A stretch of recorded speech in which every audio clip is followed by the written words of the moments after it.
This program is intended for mature audiences. Parental discretion is advised.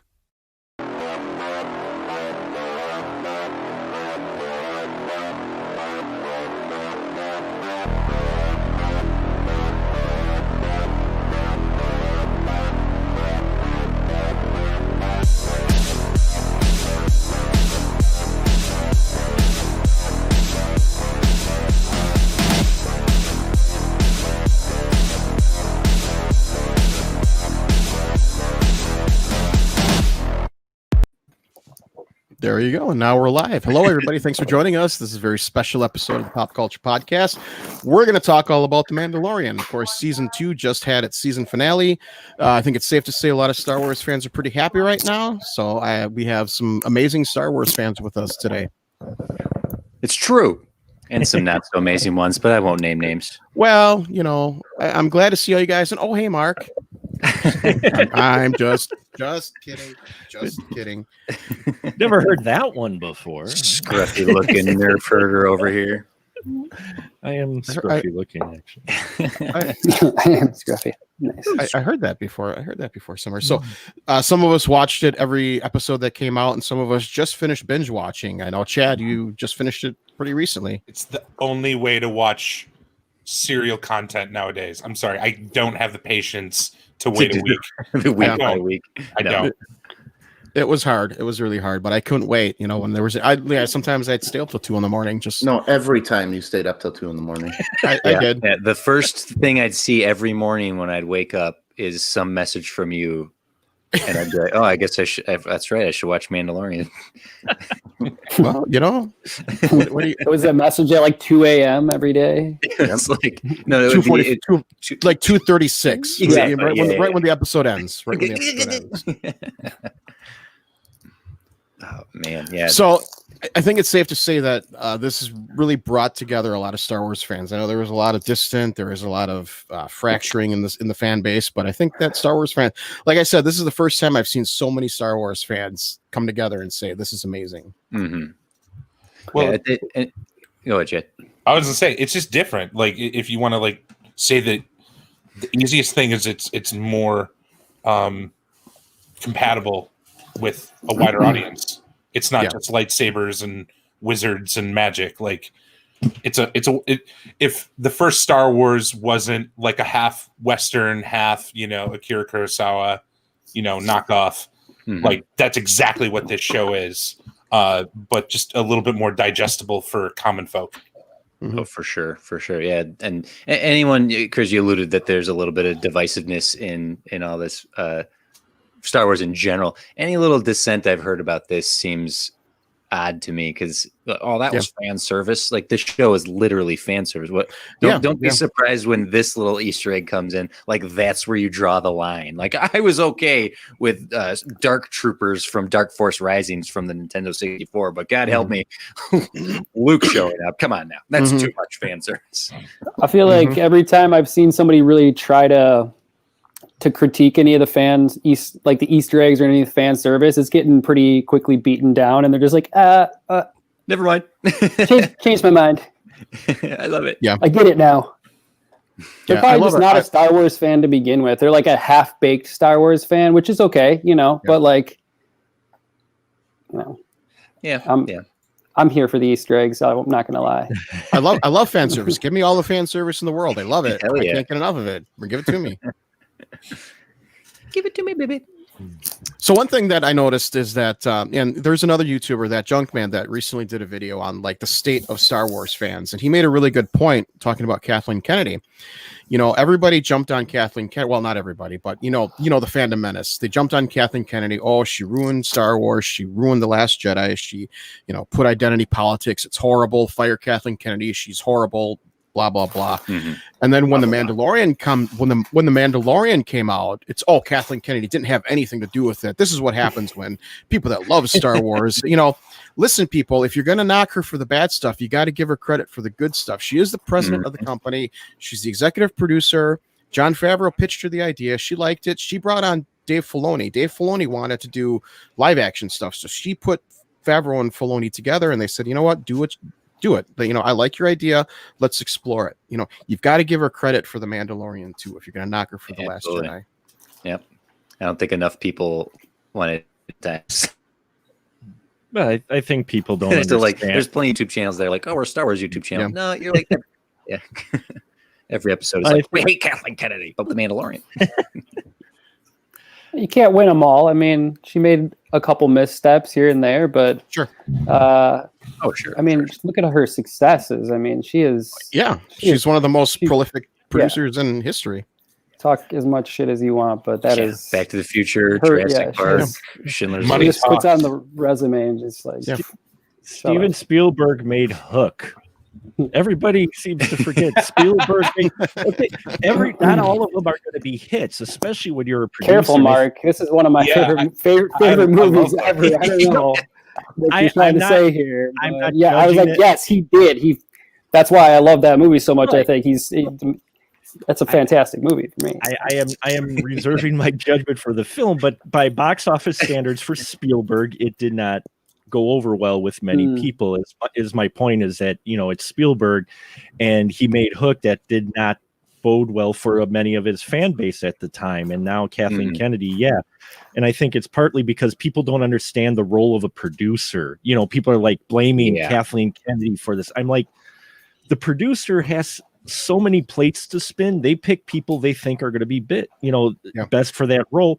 Sometimes it hits, sometimes it doesn't. But to say let's put their head on a pike because she made Last Jedi, but she, like Chris said, she also brought together this wonderful package that gave us the Mandalorian, and now that's exploded into like a dozen different shows that people are all crazy about in some way, shape, or form. And now suddenly it's like, it's like, just let it go. They were feeling it out. Disney took over the property, didn't know exactly how to approach it. And I think they've finally got their legs under it. And I think we talked about it before. Star Wars leads itself more now, especially with the Mandalorian, serialized. It's you can't do the story in a movie because you're forced then to crank a movie out every 18 months, and not all of them are going to be hits. Whereas you can get by with a maybe not so great episode. You can't quite get so by with a not so great $100 million movie. Yeah, 100%. Yeah. Definitely. I feel like a brown belt on a panel of third-degree black belt Star Wars fans here. I am dying out of my element. No. This is how I always look at it. Is as much as a big Star Wars nerd I think I am, there is always somebody that knows more than I do. For sure. And the ladder keeps going. Yeah. Yep. For sure. Just go on Twitter. And hashtag Star Wars, and then just pick a fact out of a random book and say it wrong. Shot first on Twitter. Just say it wrong on Twitter. Yeah. You'll find out who the big fans. Yeah. Excuse actually, I want to throw a topic out for discussion here, and this is concerns to Mandalorian specifically. But also to the rabid fan base and the people who know more than we do and whatever have you. It took how many decades for Boba Fett to be validated as actually as cool as everyone says he is? Oh my God. Like, don't give me video games. Don't give me the old crappy EU. Don't tell me Boba Fett's cool because we haven't seen it. All we've seen is him fail. We've seen 4 lines in 2 movies and 3 failed miserably. Really, Boba Fett has always been my favorite character. I was one of those guys. I'm a Boba Fett fan. Boba Fett's everywhere. But I'm not hating on people who love Boba Fett. I just think it's funny that I know that we finally got to see the validation. I feel validated. Like that's my Boba Fett. Like, I'm happy for those fans like you, House, which are like, this is what I've been talking about all these years. Yep. Well, and especially how they kind of like, they didn't really turn his character, but like everybody, especially in this season, everybody's kind of dealing with more of the fallout from the Empire. You saw it with Bill Burr's character, and Boba Fett's the same way, where he's learning, he's learning his path and kind of has to like reset his life. Based on his decisions and what he did before the there's Empire a little fell. there's an Easter egg that not a lot of people caught too. Do you remember the paint? You know, he got a new paint job. Yeah. So the old paint had the yellow stripes on the side of his helmet. That stood for vengeance and anger, and something else. But the red stripes mean like honor the father. He repainted him red. So maybe his character arc is changing. He's more cool. He's got to be messed up though, because as like a 10-year-old kid, when you're holding your dad's head, after Mace Windu sliced it off, that's got to mess you up a little bit. Can I quick talk about his paint job real quick? As cool as it was for him to get his armor back and this new like dark green paint job, he couldn't fix the dent in his helmet. Iron that out. He doesn't have an armor. The dent caused I don't know if it's a controversy, but okay. So Star Wars is his armor Beskar? Because in the EU it was Durasteel, which is not Beskar, but is it Beskar or not? Because lightning bolts laser beams were popping off of him, and he escaped the Sarlacc pit. I'm pretty sure Beskar? Well, then how the hell did he get that dent? Because you saw the Dark Trooper pounding the crap out of the Mandalorian. Well, that dent's from Empire Jedi. Like dent's from something we've seen. I'm sure we have, but I don't know. You know what? I can't think of it. Leave the dent, because that's probably having a good imagination is why people love Boba Fett in the first place. Because when you first see him, you're like, I wonder where that freaking thing came from. He must be a badass. Don't explain it. Just let it go. Anybody in the comments section, if you know how Boba Fett got that dent, please let me know. Mystery sometimes makes the character better. It's always better. Don't explain it. Just leave it. Yeah, and that's why I always love the original Empire or the original Jedi, where he wasn't macking with some Twi'lek dancing girls before before the Jabba scene. He was just standing there being a badass. He was on the job. He was on the job, and I loved that, because just seeing him there, you're just like, who is this guy? I mean, we've seen him in Empire, but he's like just badass. Now he's here in Jabba's palace. Why is he here? And he looks like he's about to kick someone's ass. And I want to see that. And there is that mystery. And you're right. The mystery I loved about Boba Fett. I think that's what drew so many of us to that character was the fact of there was that mystery. And it was also the only reason we watched the holiday special was for the little animated short that involved Boba Fett. Yes. At least me, anyway. That's the only reason I watched it, was for the... It wasn't for all the other Life Day crap. No. I saw that they were going to have a Boba Fett. There's a Boba Fett cartoon. I'm going to watch it. And then I'm like, what's the rest of this Life Day? Where's the cartoon?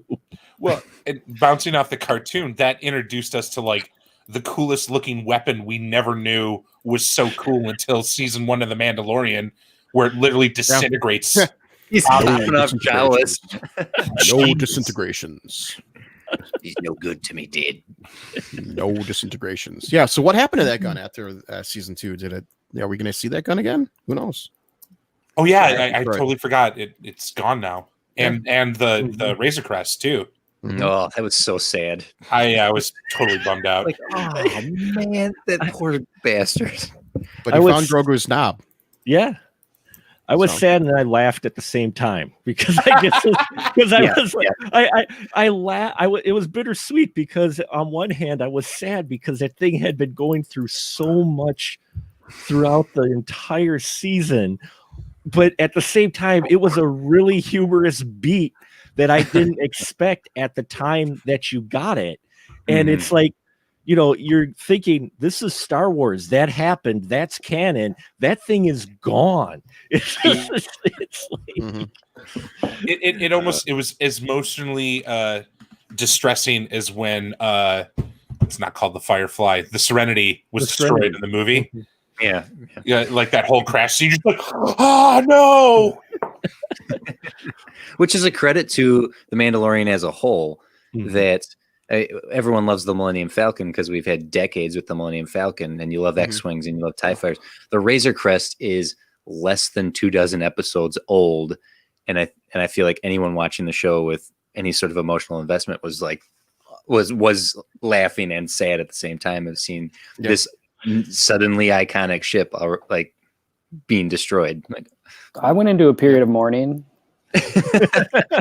Yeah, Hasbro did a limited run of the Razor Crest toy. It was like $400 in their HasLab thing, whatever. It was $350. I backed it. No big deal. Did you backed it? Yeah, that thing didn't that sell out in like minutes? Well, it couldn't sell out because it was like a Kickstarter type thing. So okay. Here's mine. But there's a lot of them. Yeah. That's my Razor Crest right there. Is it a candle? Yeah, it's just ash in a candle.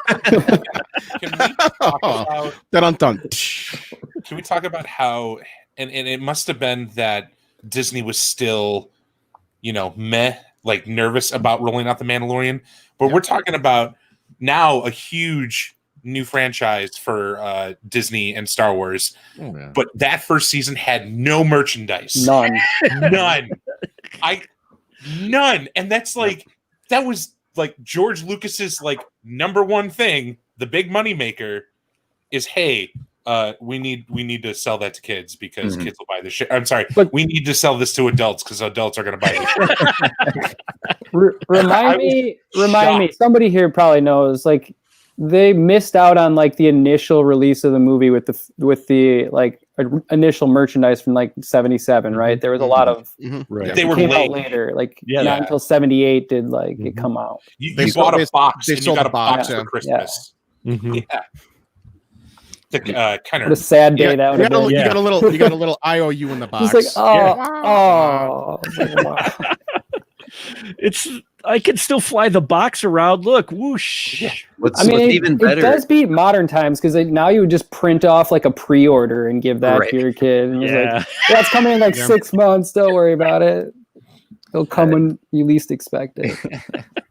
Well, it does feel like Mandalorian between Favreau and Filoni and bringing in Robert Rodriguez and the other directors, Taika Waititi, it feels like a bunch of guys like kids just playing in the backyard with their toys. Like, okay, and then Boba Fett shows up and here comes the ship. Like, it feels like they're getting to live out all these fantasies they've probably had their entire young to adult lives of what to do with Star Wars. Totally.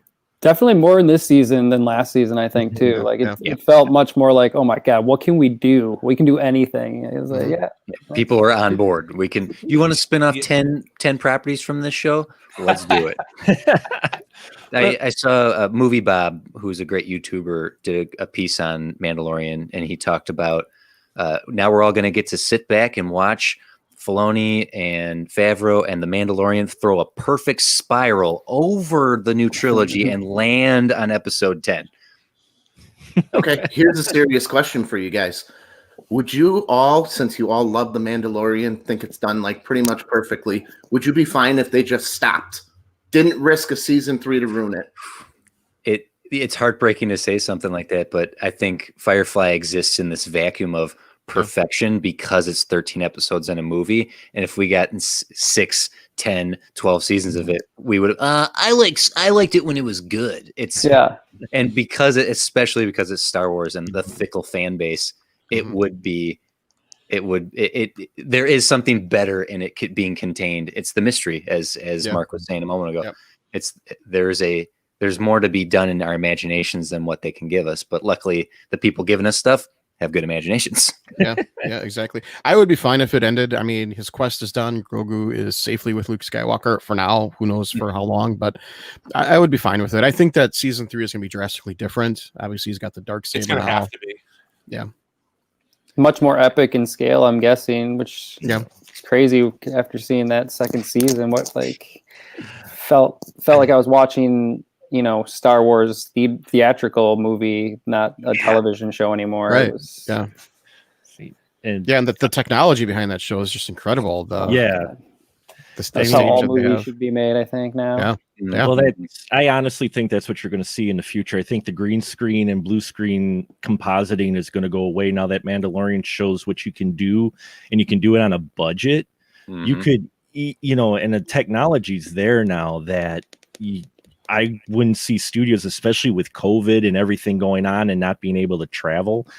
you get a studio like that set up, they can take you pretty much anywhere, and you can buy into it. And the actors, I think, act better because they see it. They can see it, yeah. Because they can see the environment, even if it's not 3D completely like in front of them, it's still there. They got something to reference. Yeah. Definitely.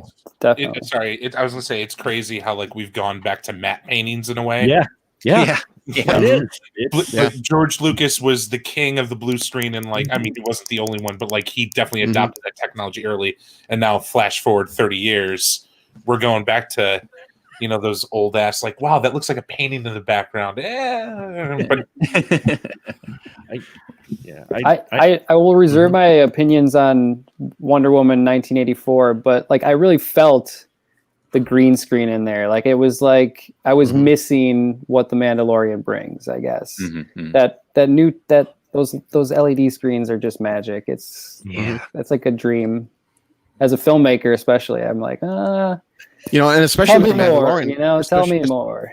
Especially with the Mandalorian, the reflections that you see, all the lights bouncing off the Mandalorian's armor, it's realistic. I mean, it's incredibly immersive. As opposed to deciding to shoot everything on green screen and having C-3PO at his shiniest, which means everyone had to go frame by frame and remove the reflected gold green out of his gold in every single frame of the trilogy. You dummies. No, I will say I'm probably in the minority. I didn't think the whole season was perfection. For me, I think halfway through is when it picked up for me, in all honesty, for the Mandalorian. But you guys want to talk about episode by episode, or? Yeah, we can do that. Let me pull up the episode list. Oh, I didn't mean to take it elsewhere. Well, no, now you opened up that box. Now I opened up. Now we're box. stuck with it. I don't disagree. I don't think it was perfection per se, but on a Star Wars scale, which is horrible to great, it fell on the good to great scale. Yeah. Oh no, I'm not saying it was horrible by any means. It's just it was one of those things. He said it was bad. Everyone heard it. He hates. I did not say it was bad. There we go. Internet. Oh look, my Twitter feed's already exploding. I should be buried in Bantha Fudu. There you go. Okay. But I mean, that's not like with any TV show and serial too. Like you're gonna have waves, and I tend to always look at the major scope. I feel like the weakest episode, even though it was funny, was The Passenger. Like the stuff with Grogu eating all the freaking eggs. What about the controversy with that? That outraged people. Like, what the hell? They're unfertilized eggs. They're like chicken eggs. It was such like an unnecessary choice to make as a director. I felt like, whatever. They said he was creating genocide, so there's a big controversy against that. Well, and they're also still trying to set up Grogu as, he's we find out later, he kind of lost his memory and he has to like open that up again. So he's still on a path of light and dark, and him just eating random animals, even though he's been told, hey, no, stop doing it. He's a baby. He's still a baby too. He's still a baby. He's still a kid. All right, so chapter 1 was The Mandalorian. The Mandalorian bounty hunter tracks a target for a well-paying, mysterious client. This is our introduction to the Mandalorian, and we get to meet what's his name? Horatio Sands. Yes, the blue guy. First, which I had no idea was him. Mithral. Yeah. Mithral. Which he was great as that character, like especially to set up how like straight-laced and to the point Mando is versus like a guy who's like, oh, hey, thanks for killing all those guys. I pay you off. Can I get out of here? What can I do to make it less awful for me? Yep, pretty much dead or alive. You're coming with me. Dead or alive, you're coming with me. Yeah, it felt the first episode was just the way you wanted it because it felt like more of a bounty hunter story than a Star Wars. Like we're gonna flood you with the Star Wars, the everything that the fans are looking for. No, we basically take a basic bounty hunter story and we set it in the Star Wars universe. So you have a storyline that's going to be familiar to people who aren't Star Wars fans. If they're tuning in to listen, watch it for the first time because they're curious, it's a story they can relate to. It's not someone going after a it's not going to the Jedi temple to find a secret crystal for a lightsaber, and no one who's followed it, even if they've heard the terms, they're not going to know what the hell's going on. But a guy hunting someone else for money, they could follow that regardless of if it's in Star Wars or that intro sets up everything you need to know in that first 5 minutes. Like, it tells you who the character is, what he does. He's a badass. The final guy where he's like trying to escape out the door and he hits him with the tether and pull him back in and slices him in half. It adds a little bit of darkness to it. So you're like, all right, this is a little bit more for the adults here. Like for us that grew up that always wanted to know what a Mandalorian would do in a situation. Like, it's exactly what we wanted. I think from that point on, all of us that like the show, we're hooked. I'm in. Honestly, the thing that in the first episode did for me is when Horatio Sands' character, Mithril, was like, gee, I hope I get home in time for Life Day. Life Day, Did they just canonize Life Day? Oh, my God. They did. Oh, they did. Yep. And the IG unit, too. That whole dynamic and setting up, like, because it pays off at the end of the season, but how he hates droids, but he has to work with this fucking droid, and Taika Waititi, just, man, so I could go on, and I think there's a broader discussion about all the guest stars that have been in every episode, and like, how great they've been, but like definitely that cameo, especially how that character turns out in the 7th episode of the first season. It's I don't know. It's such a good show, and and I don't mean it as like a nerd that loves Star Wars. Like I've been telling people that don't like Star Wars. I'm like, look, it's a story about a dad and his son, or a mom and her son. Like, it could be anything. It's a parent-child adventure. Who cares that it takes place in this universe that you think is stupid? Like, it's good. The themes are strong right from the get-go.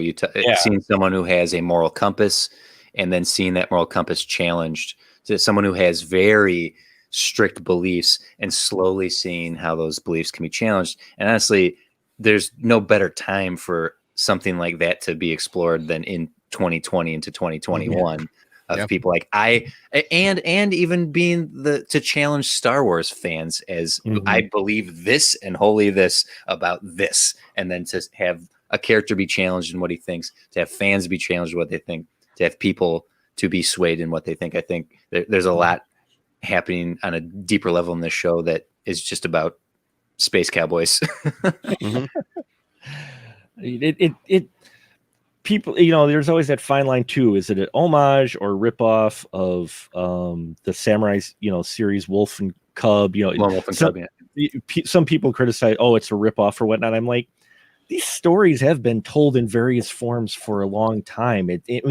They're not hiding it, and everybody knows the origins and influences of Lucas and the samurai story, on his Star Wars. It pulls a lot from that, and that's not a bad thing, because those are great stories. There's nothing wrong with telling it from a different perspective, in this case within a world of sci-fi versus the samurai, in Japan and China, and so I like the fact that they pulled from that, because I love samurai movies and shows. So the fact they were doing that, I was like, and they wore it on their sleeve, Most of those people sorry, go ahead, Joe. No, go ahead.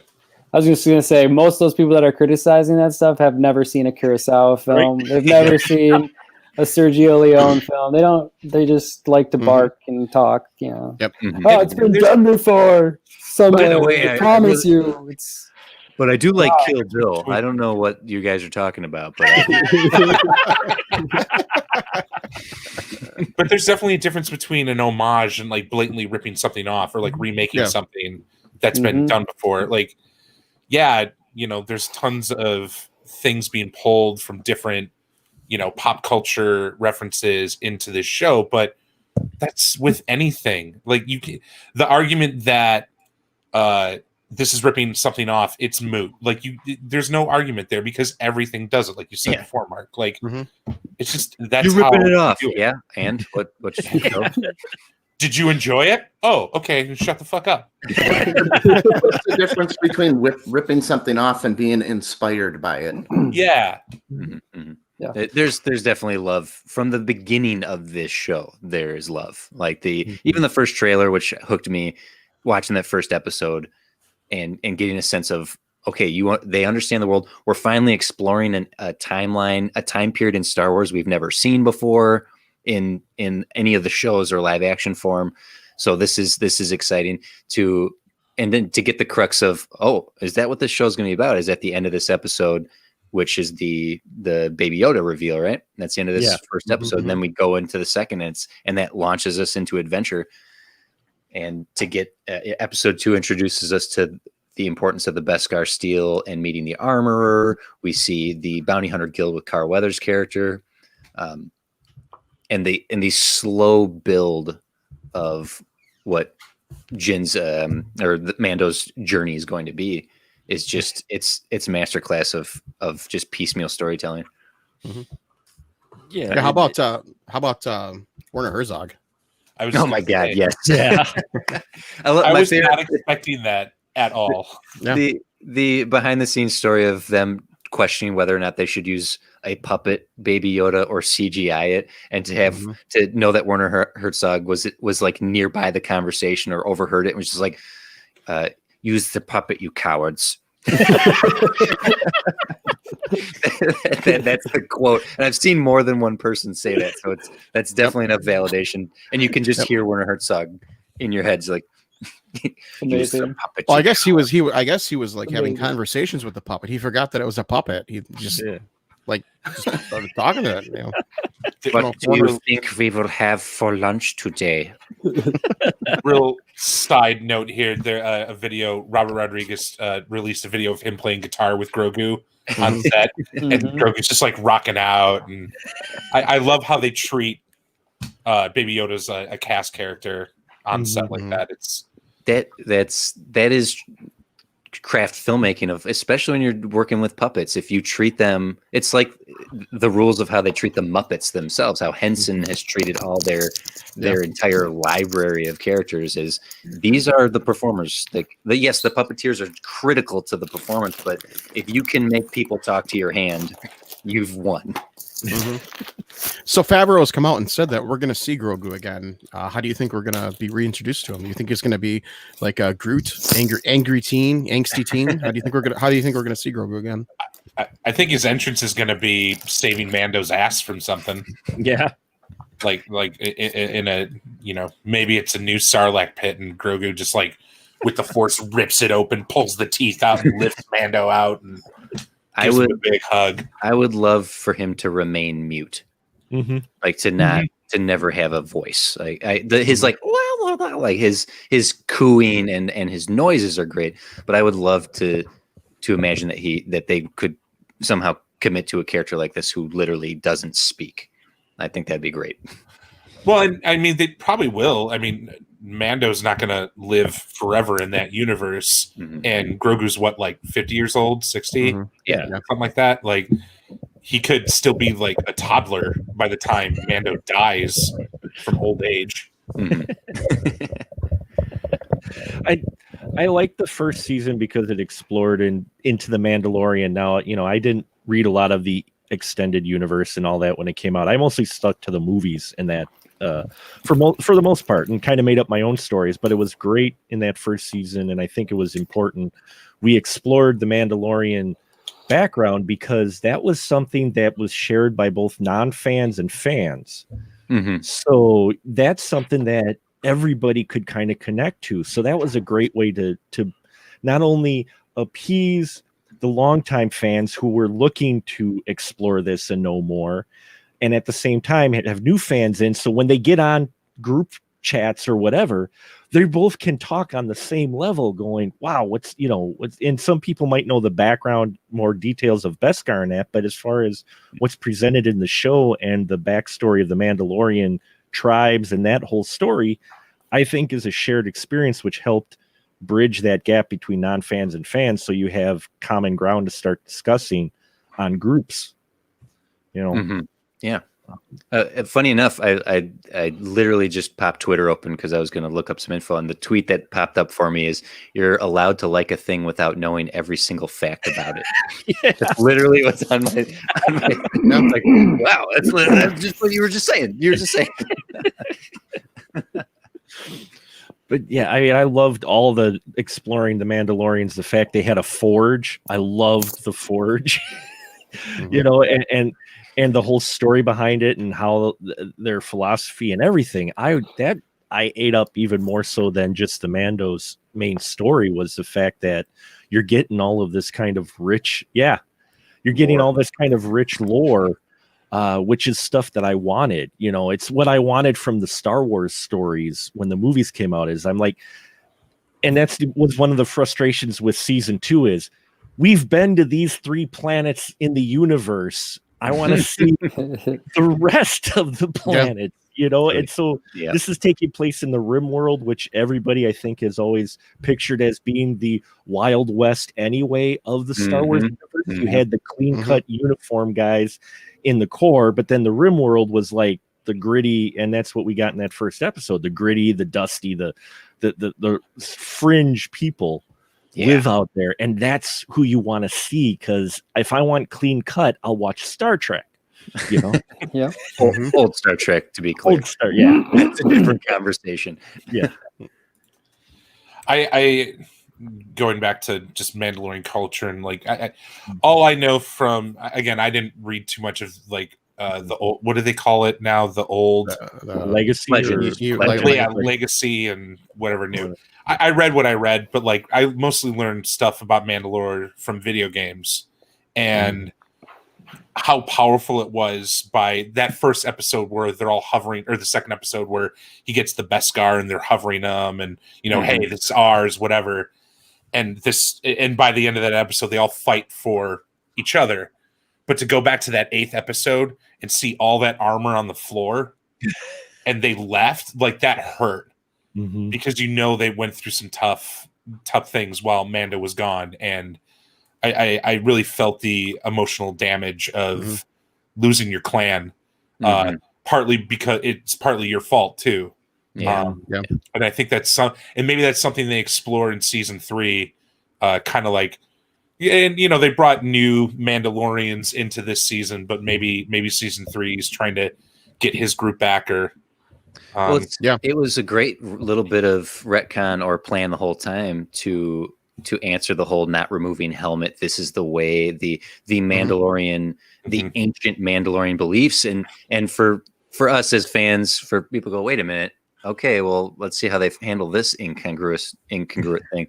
To have Katie Sackhoff's oh my god, I just totally blanked on her name, show up and be like, Bo-Katan, thank you.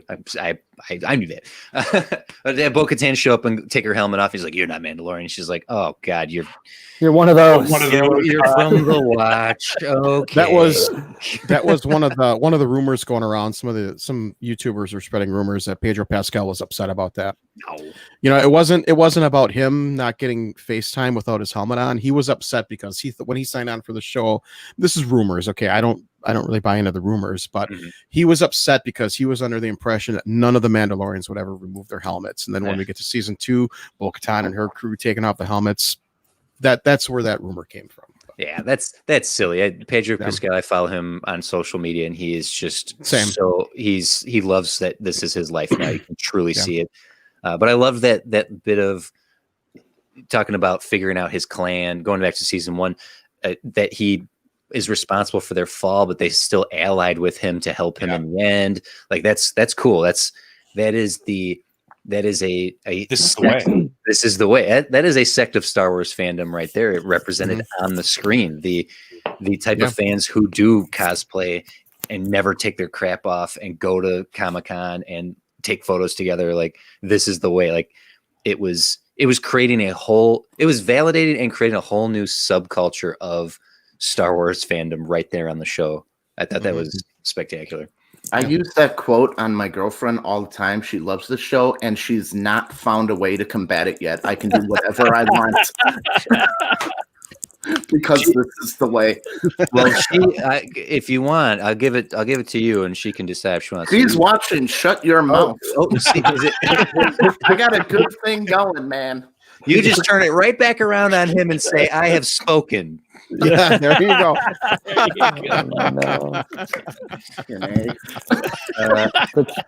the card. Oh yeah, she likes that. She likes that. My wife, I get a smack in the face. I'm just saying. Yeah. I think is it episode 3 when he starts popping off Jawas and the sand crawler chase sequence. Like, was that episode 3? I think that's episode 3. Yeah. Speaking of, this is the way. And I have spoken. That was so funny and action and action-packed excitement at the same time. Yeah. Especially when he sits down with. Thanks, TC. Thanks. I finally had a win, and you just took it away. I said stop. Molly. You didn't. Oh no! I'm so sorry. It was against my will. Oh no! Oh no! Tom hates me. Oh no! But that'll revealed my secret. I took my helmet off. It was my fault. The whole thing, I have spoken, and that whole arc was perfect Star Wars in that it was, you could see it apply to the character. It fit within the world. We found it humorous, but at the same time, it had some meaning behind it too. I mean, it hit like 5 different notes at once. Yeah. And it didn't feel out of place, which is some of the problems that some of the humor, especially in a lot of the films, either the prequels or the new trilogy, had, was some of the humor just felt out of place. Yeah, whereas whereas you had it in the Mandalorian and they moved it just enough to where it still felt kind of real, like that's humor in real life, but also that you're watching a fantasy, but it's not out of place. It felt natural for the character. When they're sitting around the campfire and like, give me my pieces back, and they're like, they're finders keepers, and he wants to like vaporize them. They're like, hey, and he's like, all right. Yeah, the last Jedi had some really awkward, out of place humor that I just that didn't jive with me. Well, that's what was great about season 2 was learning about the Sand People. I loved that bit because the most we've ever gotten is that they were thugs in the desert. And we knew that Anakin hated sand, so he hated the Sand People. Anakin hated sand and took out a whole tribe. Not just the men, the women and the children. Everybody. Well, even the season 1 and episode 5, the gunslinger, where they're trying to cross. And I can't remember the specific quote, but he mentions, the gunslinger's like, well, who gives a shit, basically. It's like, hey, man, we're on their land. Yeah. They think they're the natives. We're the intruders. Yeah. I don't know if that was like alluding to some sort of history and time. I don't know if that was paralleling. Fantasy, Chad. Come on. Sorry. No, there's no political bullshit in Star Wars ever. Never. It was a long time ago in a galaxy far, far away. Where was the fan outrage? Where was the fan outrage with that political statement? Right? Come on. Even though it looks like it's the future, it's really just a galaxy far, far away. Yeah. A long time ago. Long time ago, though. So yeah. The episode with Cara Dune, which I think is Sanctuary, which was a great. It's a good. He shows up. That's when he has to protect the village, right? Yeah, from the ATST. Cara Dune, talking about humor. There's a great moment where Cara Dune and Mando fight, and they stop and they look, and Grogu's just. Yeah. Best meme of 2019. Yeah. But that was a great stand. A lot of these episodes can just stand alone as this anthology series with a man with no name, essentially, that you can. There is obviously there's a much bigger overarching story in season 2, but one of the best things of season 1 was the nature of these singular episodes that were ultimately fulfilling by themselves. Yeah. From good to great. I've spent a lot of time with season 1 because of that, like rewatching episodes where just like they're comfort episodes for me. A few of them, just like I'll go back and I'm just like, oh, this is Star Wars at its finest, really. Just as an aside, Chapter 16, The Rescue, is sitting at a 9.9 with 41,215 votes. just gonna say that it's the like almost perfect on IMDb right now. Yeah. Well, to awesome. stay with season 1, does anyone have a favorite episode of season 1? Because like The Reckoning has the introduction of Moff Gideon and the standoff in the bar. The Redemption is the big throwdown at the end that we're in the escape to save Grogu and get the hell out of there, blow up everything. Does anyone have a favorite episode of season 1? For me, it's probably either chapter 4 or chapter 5, the Gunslinger or Sanctuary. It's a toss up there. The Prisoner is probably my least favorite. Really? I didn't like Bill Burr's character in that episode. I liked him better in season 2. I agree with you 100%. Yeah, it was good arc from his character from season 1. It made his season 2 character like a whole a lot more special. It was just like, oh, here's his redemption. Really, I mean, they keep talking redemption for all these characters, so I'll use it. It was Bill Burr's redemption. What's his character's name? Mayfield. Mayfield, yeah. And funny enough, it's what the show is doing so well that when you look at the standard Star Wars stuff with Jedi, Sith, and all that stuff, which is great, like it has its place. I'm not knocking it, but that stuff is always so good guy, bad guy, light side, dark side, and always who's going to sway from the light to the dark. And again, there's nothing wrong with that. But the more interesting area to explore is the gray. What is good? What is bad? You can have a character like Mayfield, and then and to go to season 2 when his episode where he's across from the general who's just chewing the scenery, and he's like, you know how many people died because of you? That's it. Bang. Like, well, and the same can be said for like in the Gunslinger with Fennec, the sniper. Yes, like she makes a redemption with Boba Fett. Like she breaks the life bet. I definitely have found that season 2 has made, like Chris said, you know, the rescue wasn't really my favorite with Bill Burr, but yeah, like his character development in that second to last episode of season 2, like that nailed it for me. It was awesome, yeah.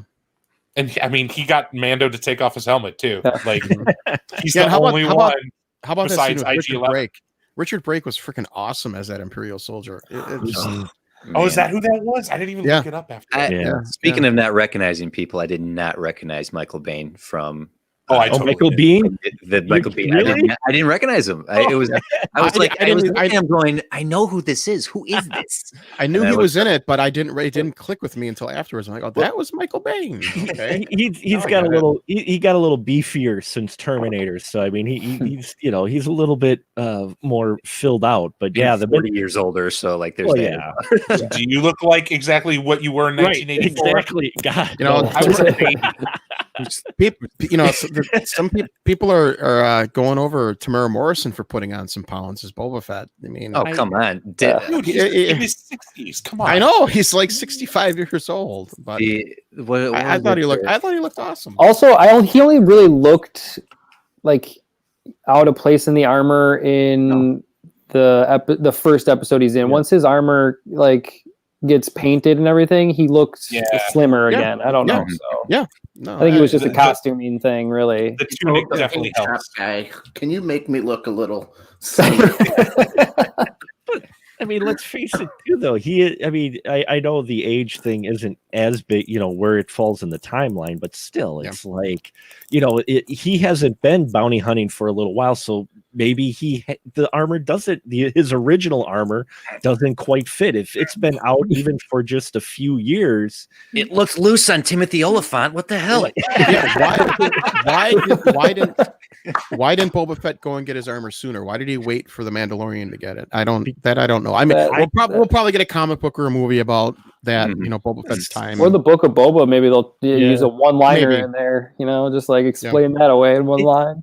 They have to explain how we got out of the Sarlacc pit at least. Yeah, they have to. Maybe they'll do a flashback or something. The thing I kind of pieced together with, it's not really alluded to in the show, but it's just my brain running that way in Star Wars, was him not going for his armor yet. His armor, just as we've learned in season 1, was the armor of the Mandalorian has a history. It's got got weight to it. It's got duty, responsibility, all of that. And the impression I got from Boba Fett is he may not have gone after his armor necessarily because he didn't, subconsciously maybe even, didn't want to deal with that anymore. He had kind of an out to where he could just roam free, not in the armor, and do what he wants and not have people either get scared or go looking for him. He can just kind of drift and be whatever he wants to be and not have that responsibility that he had once he had the armor. But he was close enough by that he could keep an eye on the armor. Right. Yeah. When we first introduced him, when they teased him at the end of episode 1, season 2, I thought that he was like a Sand People. I thought that he was like with the pack of the Sand People. He had the weapons and the tunic, and so I don't know. Maybe he was with the Sand People. Maybe he knew like Timothy Oliphant's character. Like maybe he knew that his armor was serving a better purpose for this small town. Yeah, maybe. Than him taking it back. Out of, you know, and I want to know. I want to know how I want to know how the Jawas got it. I want to know all that. So I hope that the Book of Boba Fett. Help me out here. Wasn't that Jango Fett's armor originally? Yeah. Yes. Yeah. So how did he get it? He was given it. Joe, what's his name? Joe. I can't think of the name. He was given it by another Mandalorian, but I can't think of the name. There's a whole big backstory of it. Yeah, I don't have Jango Fett. I mean, it could have been part of, because they mentioned it. I think in that episode that Jango fought in the Mandalorian Wars, or fought in a specific battle where he earned it. Okay, this is my father. You can see the timeline right here. Let's just say that helmet's a really good helmet because it kept the head inside the helmet after it got cut off. You have to beat that like a ketchup bottle to get the head out. And because lightsabers cauterized the wound as they sliced, there was no blood streaming out of the helmet. Yeah, you know. Star Wars made Jango a Mandalorian, but not Boba. Shaking the helmet. I want to save the comment section. I'll save the comment section some trouble here. In episode 2, when Jango's head gets cut off by Mace, you see the helmet shadow and you see the head shadow separate. Yeah, you do. So the head's actually not true. Sorry, I just didn't want you guys to all get tweeted it. I'm actually new. I didn't want someone else. Nerd. So his head fell out of the helmet on its own. Yeah, it flew out. Yeah. Well, that's a loose fitting helmet then. Then it's a loose fitting helmet. Yeah, it's not like a football helmet. You got to really pull that off. Boba Fett's armor was inherited by his clone template, Jango Fett, who received it from the Mandalorians after he became a foundling. And he got it. But Jango got it from the leader of the guys that like this is the way. He got it from the leader of that clan. I can't remember his name and I can't find it. Talking about the Death Watch? You talking about? Yeah, the leader of the Death Watch. I Pre Vizsla. Pre Vizsla. That's it. Thank you. Really? That's. So that means Jango got his armor from Bo-Katan's brother. Yes. So they're actually. So Din Djarin and Boba Fett are even closer connected than I even thought then, because they're both kind of Death Watch descendants. And interesting. Pre Vizsla was voiced by Jon Favreau. Oh yeah. Yeah. He likes to voice those Mandalorians. We love this show. I do like what they do with the Mandalorian character, the fact that he's a foundling, that he actually is following the way, and then when we get to season 2, we see Bo-Katan and some other Mandalorians not necessarily follow as strict, and you realize maybe he's been overcompensating for so long because he's not, a true, he's a, you know what I mean? He's following it more religiously than he actually has to be, but he feels that way because he's part of, he's a Mandalorian. But then as season 2 went on, you kind of got the impression they were leaning towards, dude, you don't have to, you can do this and you still be a Mandalorian. It's okay. Get out of it, man. So I kind of like orthodox Mando. Right. Orthodox Mando. He and it's Hollywood, it's movies, whatever, but I expect Mando to be way more sweatier when he takes that helmet off. For as long as he wears it. I mean, I'm a sweaty guy in general, but wearing a helmet for days on end without getting a break if you're surrounded by people, don't tell me you're not going to be all like wrinkled and pasty. Smell that thing. You ever smell a football helmet? I suspect there's like a cooling system in there. Like he's not walking around in like, a football helmet. He's walking around in this like high tech cooling helmet. Maybe it wasn't pre-Vizsla. It wasn't pre-Vizsla. It was Jaster Muriel. I'm sorry. I had to look it up because I knew that somebody in the comments was going to call me stupid. And you can blame me. Sorry, it wasn't pre-Vizsla. It was Jaster Muriel.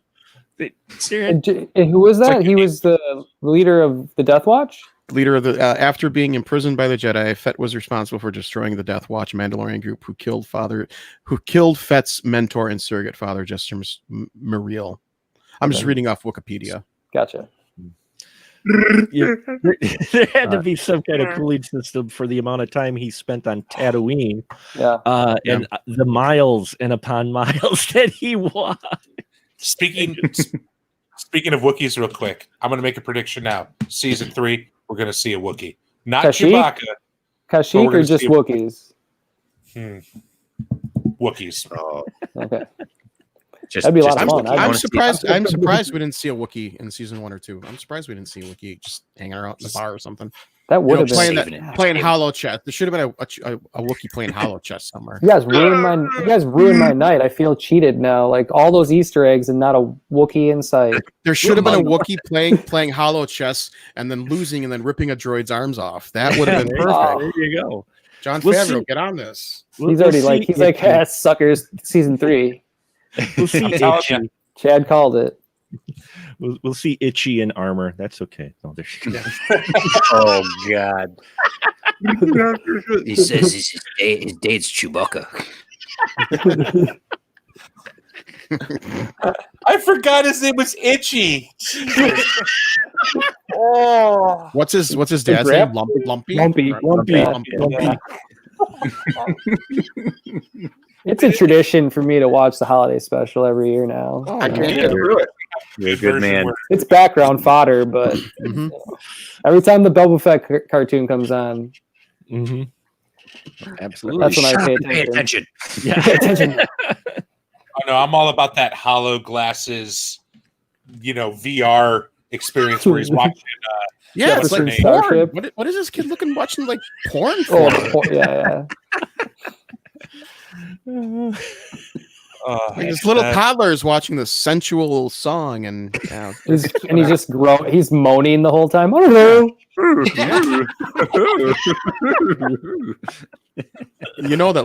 Lumpy uses it too, so you know what he uses it for. They don't call him Lumpy for nothing. Okay, so episode 1, huh?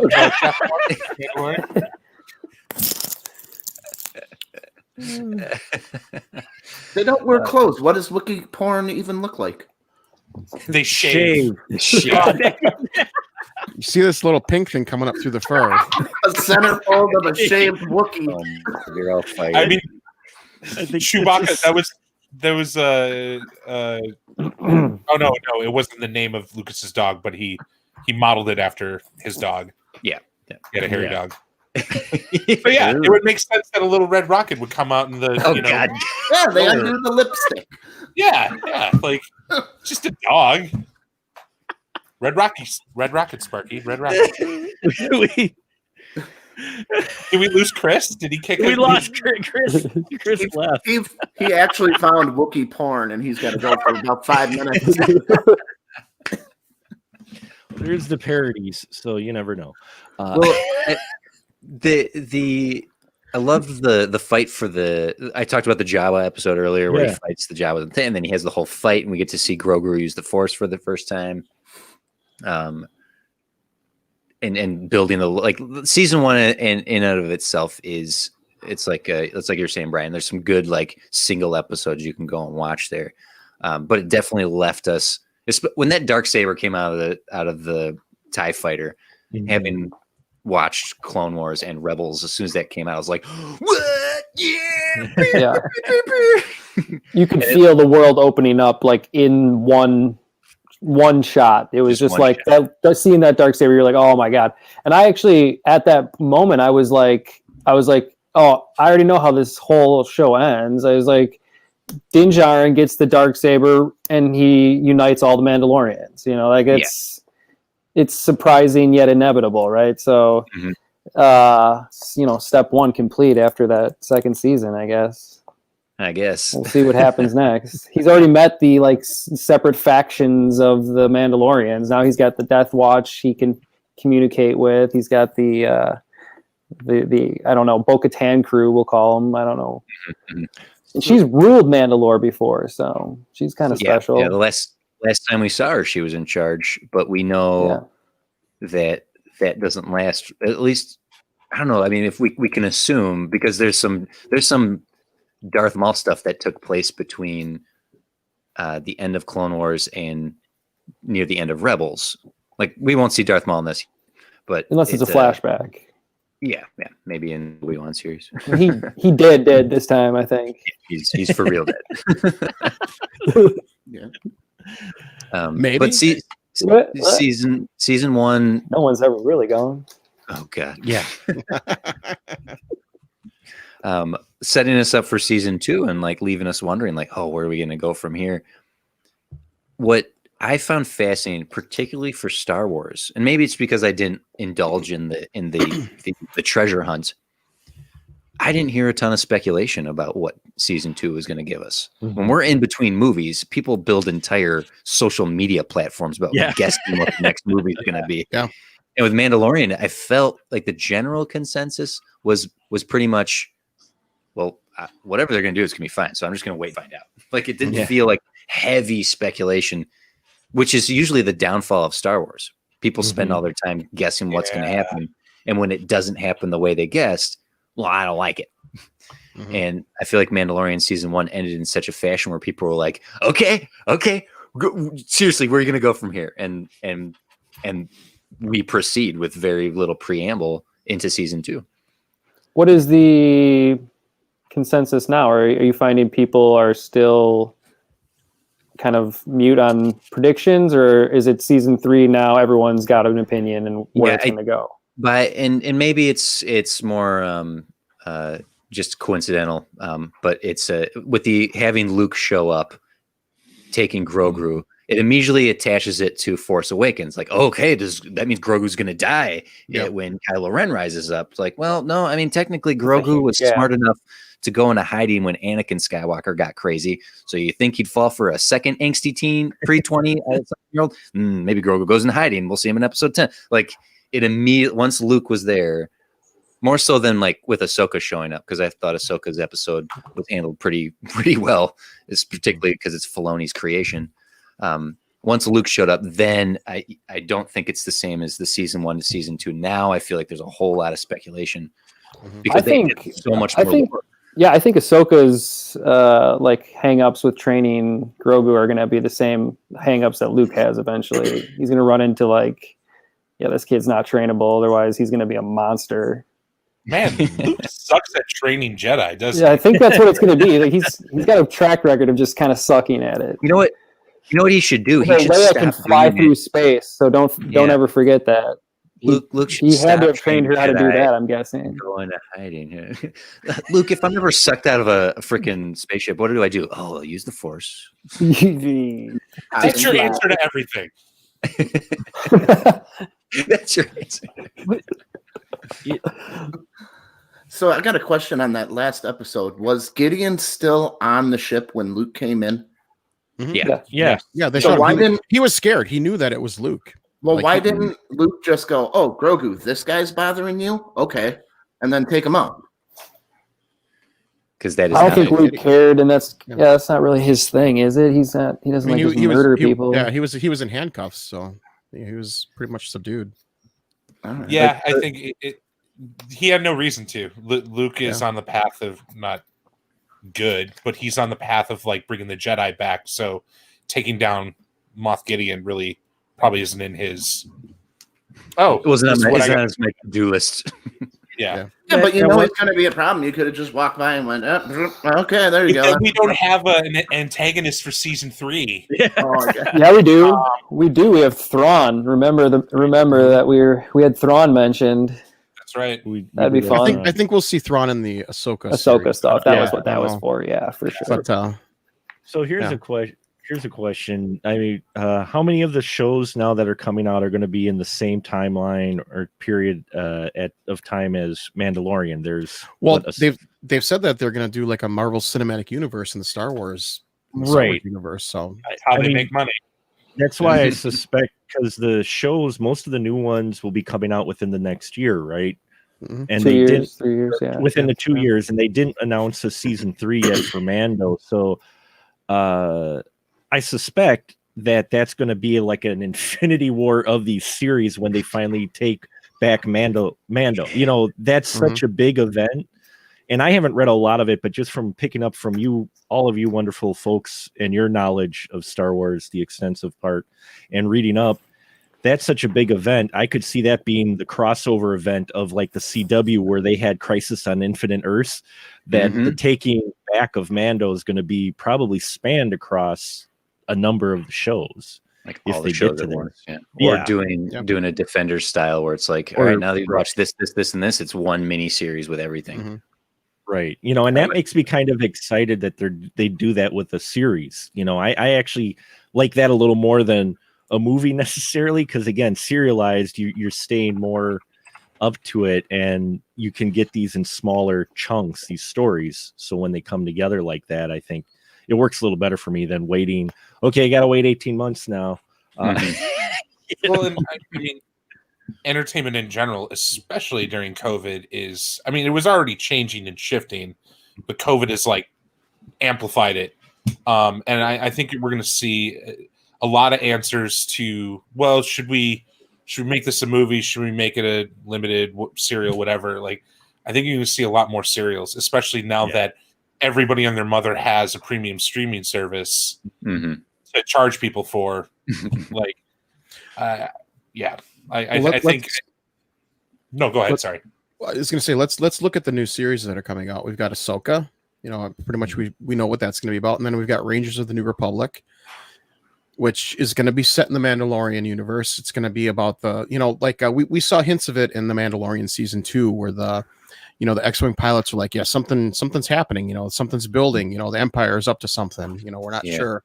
I think that's what that's going to be about. And then we've got Andor, which is about Cassian Andor, the Lando series. Is that a prequel to Rogue One, or is that? Yeah, okay. Andor will be prequel. Yeah. We've got the Lando series. Oh yeah. Well, dumb. Nobody's ever really gone. It's a pass for me, but. And then the Lando series. I saw your controversial posters behind you. Your extremely controversial posters. Every time I see the logo for the Bad Batch, interchangeable posters. That's awesome. Every time I see the logo for the Bad Batch, I keep on reading it as the Bad Bitch. And I really want it to be that title, so I may just call it the Bad Bitch from here on out. Watch it. It's one Star Wars is Bad Bitch. Well, that's probably like that's like. Oh, that's totally going to be a porn. Yeah. Well. Thanks, Brian. Sorry. That'll be the series from Quentin Tarantino. Will be Bad Bitch. Yeah. He'll make that one. It'll just Samuel Jackson. It'll just be Saj Ventress and some other Star Wars. Which lightsaber is yours? The one that says "bad motherfucker" on it. I wish he had. I wish he had that. I wish he had that engraved on his purple lightsaber. I'm betting money we see Tarantino direct one of these episodes. I was just going to mention that I'm surprised that we haven't seen him yet, considering they pulled Robert Rodriguez. Yeah, now that Robert Rodriguez sets the precedent, I think, letting that door open. You know, and I like the fact that they mix up directors. I mean, they did that. I bring it up. Sorry, I watched a lot of the CW shows. I really enjoyed them, but they do that with the CW shows. They've done that with a number of these other more popular shows now. They don't have just like a one director for all the shows. They mix up the directors quite a bit. And I like that because it gives them a different feel as well, not just in season 1, but in season 2. and yet they seem to be picking the directors that fit that story. You know, sometimes you get a director that's directing a story that you're just like, well, that was good, but that's not really their forte. Whereas it seems like Favreau and Kathleen Kennedy and the whole crew, they're picking directors that are fitting the stories, and we get a variety of very fun and different feeling episodes, so it doesn't feel like the same exact thing every week or every episode, you know. And all the directors they have been amazing. All the directors have been amazing. You know, Deborah Chow, awesome. Rick Famuyiwa, amazing. You know, I'm so glad that Deborah Chow is doing the Obi-Wan series. I really liked her episodes. Bryce Dallas Howard. I think Bryce Howard is. Yeah. Go ahead, Chad. Excellent. Oh no, I was just gonna say, like, when she did the first one of the episodes in the first season, I'm like, oh, I didn't realize that was in her wheelhouse, or that was something she was interested in. But she knocked it out of the park, in my opinion. Well, that's the one thing streaming, I think, has changed. Is I remember a while back in the day when I was a kid, or in the 80s, and that, the TV. If you directed a TV show, that's where movie directors went to try to stay relevant. They no longer could get work on big feature films, so they started moving towards directing TV shows, and that was kind of the stigma. But now, with all the streaming, like, even go back to Game of Thrones and these big shows now that are getting budgets behind them and are like mini movies, now it's not so much a stigma of a director directing an episode, and it opens up the door to people go, oh, Robert Rodriguez, like, say maybe some younger folk go, who's that? And they look up his stuff and they start exploring his films and now with the internet age. Because I know my son, he's 20, and I know it would bug some people, but we watch a show or what, like we were watching Mandalorian, and he had a question on what it was. He pulled out his phone. He could still pay attention, but he pulled out his phone, searched what that item was, and went, oh, okay. And when, that's how the generation consumes things now. And so having directors like this, I'm kind of excited because it's opening, I think, the door to these people, to their works that the younger generation may not have sought out. But now you got Robert Rodriguez directing. Yeah. He's directing a Mandalorian episode, a really great one. People like Robert, right? Oh, what's this? And it's like suddenly they're checking out, if they're kids, they're checking out his Spy Kids series, or they're looking at his From Dusk Till Dawn. But love that movie. Love it. But so here's a question I want to pose to you guys. What do you think happened to Star Wars fans? Back when I was a kid, I was a kid when Star Wars came out, obviously. I saw Star Wars Episode 4, New Hope in the theater, saw Empire in the theater. It was nothing but excitement. We didn't have this divide like we have today. It was just all excitement. We'd grab our Starlog magazines and it was just talking about how amazing this new thing is. And now everybody's talking about Civil War and Lucasfilm, and it's, the fans are just clashing so much, and it never used to be like that. Why do you think things have changed? Too much, too fast. Back in the day, it was every 4 years to build up. You didn't have all the side stuff. You had your time for your imagination to go and talk with all your friends and get more excited. The original trilogy came out every 3 years. Even the sequel trilogy came out every 2 years? It was 2 years, and that's when that 3 years, that's and that's when the fan base started to turn. Movies? Not with the prequel trilogy. Oh, the prequels, or the original trilogy. I think, and I'm gonna put myself in this a little bit because I was a little bit of a dick when the prequels came out. I think it started then because we all, as Star Wars fans, have our own ideas. Because we only had those 3 movies, and then we had books and TV shows, and we had a lot of shit. But like, we always had our own idea of like how Anakin became Darth Vader. And for some of us, at least the majority of the old school crew, I don't know. It created a rift, and we didn't like it. And instead of like breaking out into subgroups and talking it out, we just yelled at each other. And this was like early internet. Too, so we didn't even have that like megaphone to be like, you're a fucking asshole if you like Revenge of the Sith. it's we You're not all wrong. care about it a lot, and I don't think it's just a Star Wars thing. I think it's a fan thing. Like fan is short for fanatic, and we're fanatics for this series, and we want what's best for it.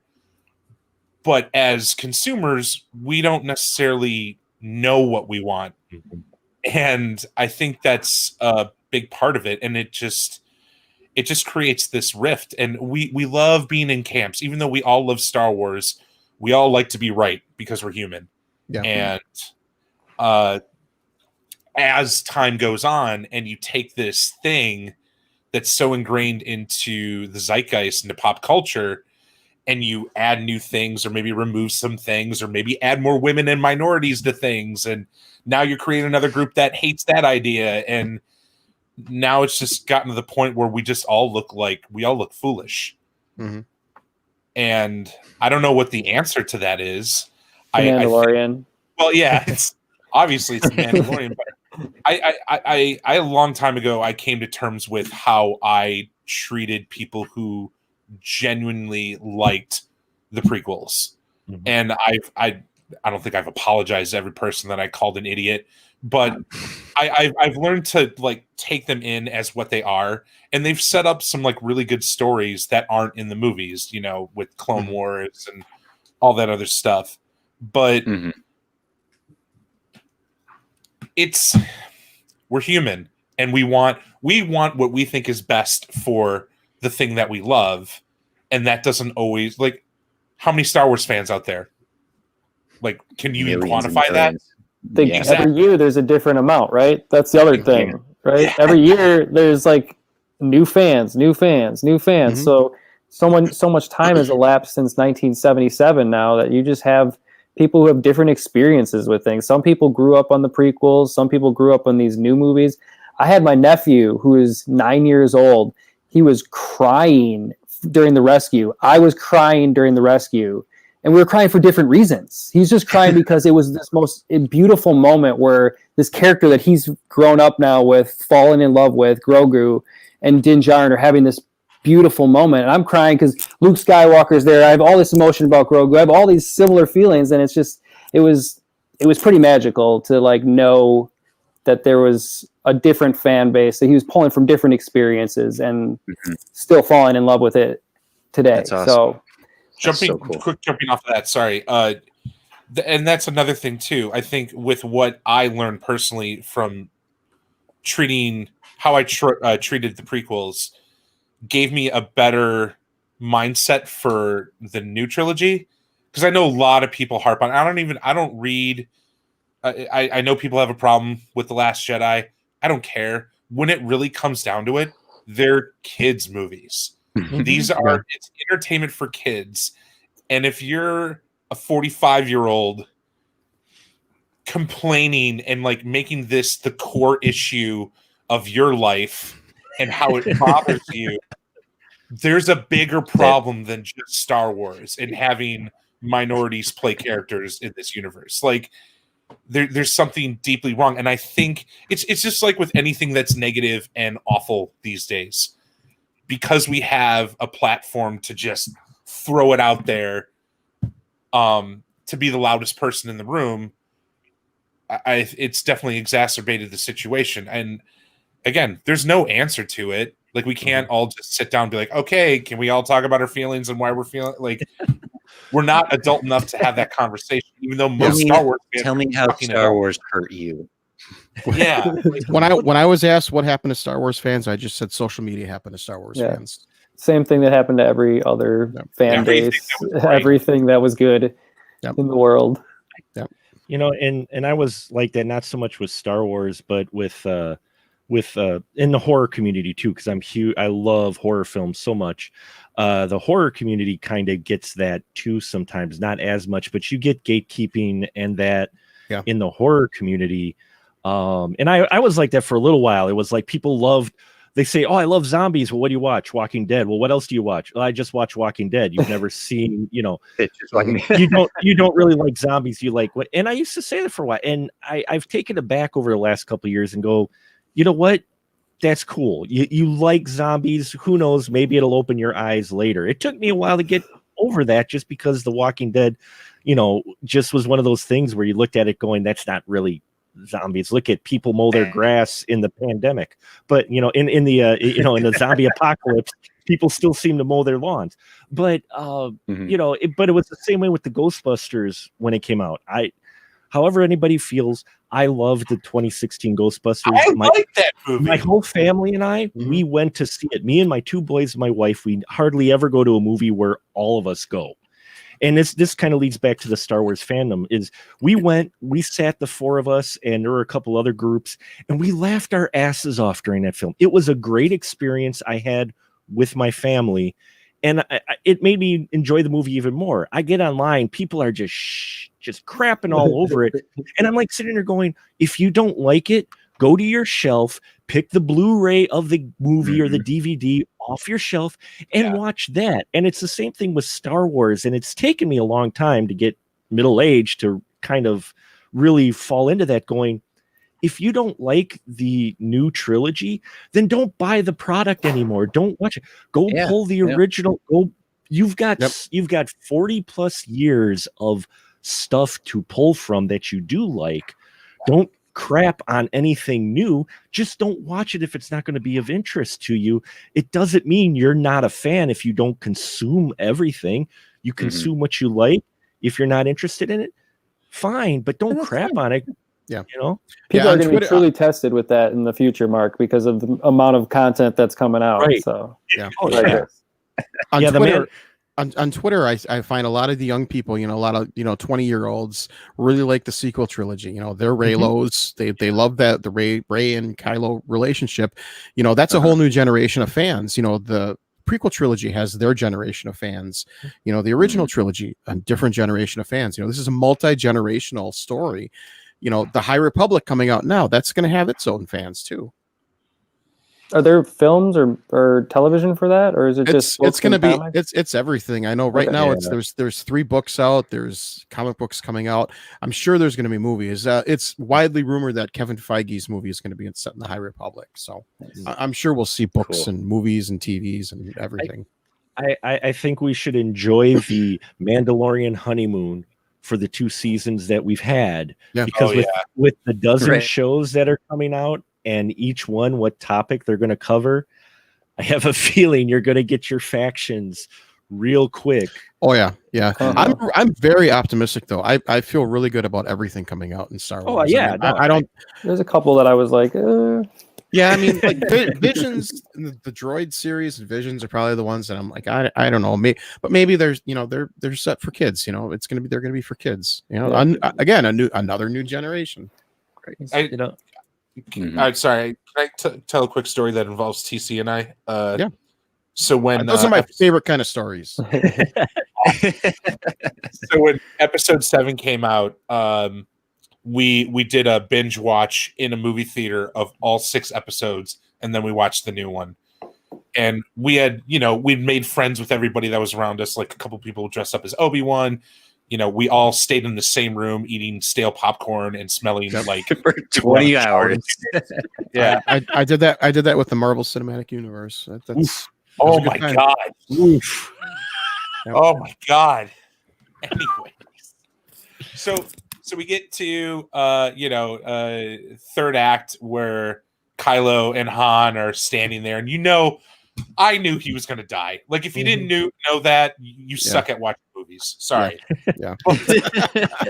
So Han gets stabbed and he falls over, and the guy that was sitting next to TC and I lost his mind. He's like, no, you don't kill Han Solo. No. And in my head, I'm like looking over him like, dude, like, it has been on record that Harrison Ford hates playing Han Solo. It was a miracle they even got him for this movie. It's 75 anyway. Yeah. It's going to talk. I'm so glad you told that story, because the last time we did a Star Wars episode, I told that story, and to hear it again and to validate, like, see guys, that's exactly what I said happened, right? That guy lost his shit, and he came back. He had smoked an entire pack of cigarettes, and he was like, trying to get over it. He couldn't. He just had to pace fuming out front because he wouldn't spoil it for everyone waiting in line. Yeah. So he just stood just out in the parking lot like. But everybody knew something was wrong then. What's wrong with that guy? Yeah, I saw Mamma Mia too, and I'm pissed. So, but I'm curious, what did you guys think of episode 7? Chad, how did you like it? When I first saw the first Star Trek with J.J. Abrams, I walked out of that and I was like, J.J. Abrams needs to direct the new Star Wars movie.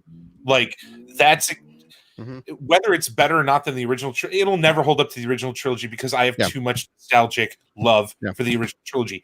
But if I go into that movie as a mindset as like a teenager or a kid, and the fact that there's a woman and a black guy on the screen and they're the main protagonists of this thing, like, I loved it. It was fun. And that's really all I want. And I don't care if it's canon. I don't care, I just want it to be like at the end of the day, me personally, I want it to be a good movie. And it was objectively a good movie. Not perfect. Yeah. And there are definitely valid arguments you can have for the whole trilogy, the new trilogy as a whole. But I think as a whole, they're good. There are way worse movies out there that get for sure just bigger budgets and are just steaming piles of turds. And I feel like as fans, we have this stupid argument of which one's better. And the conversation needs to be like, how do we bring all our loves for these different pieces together?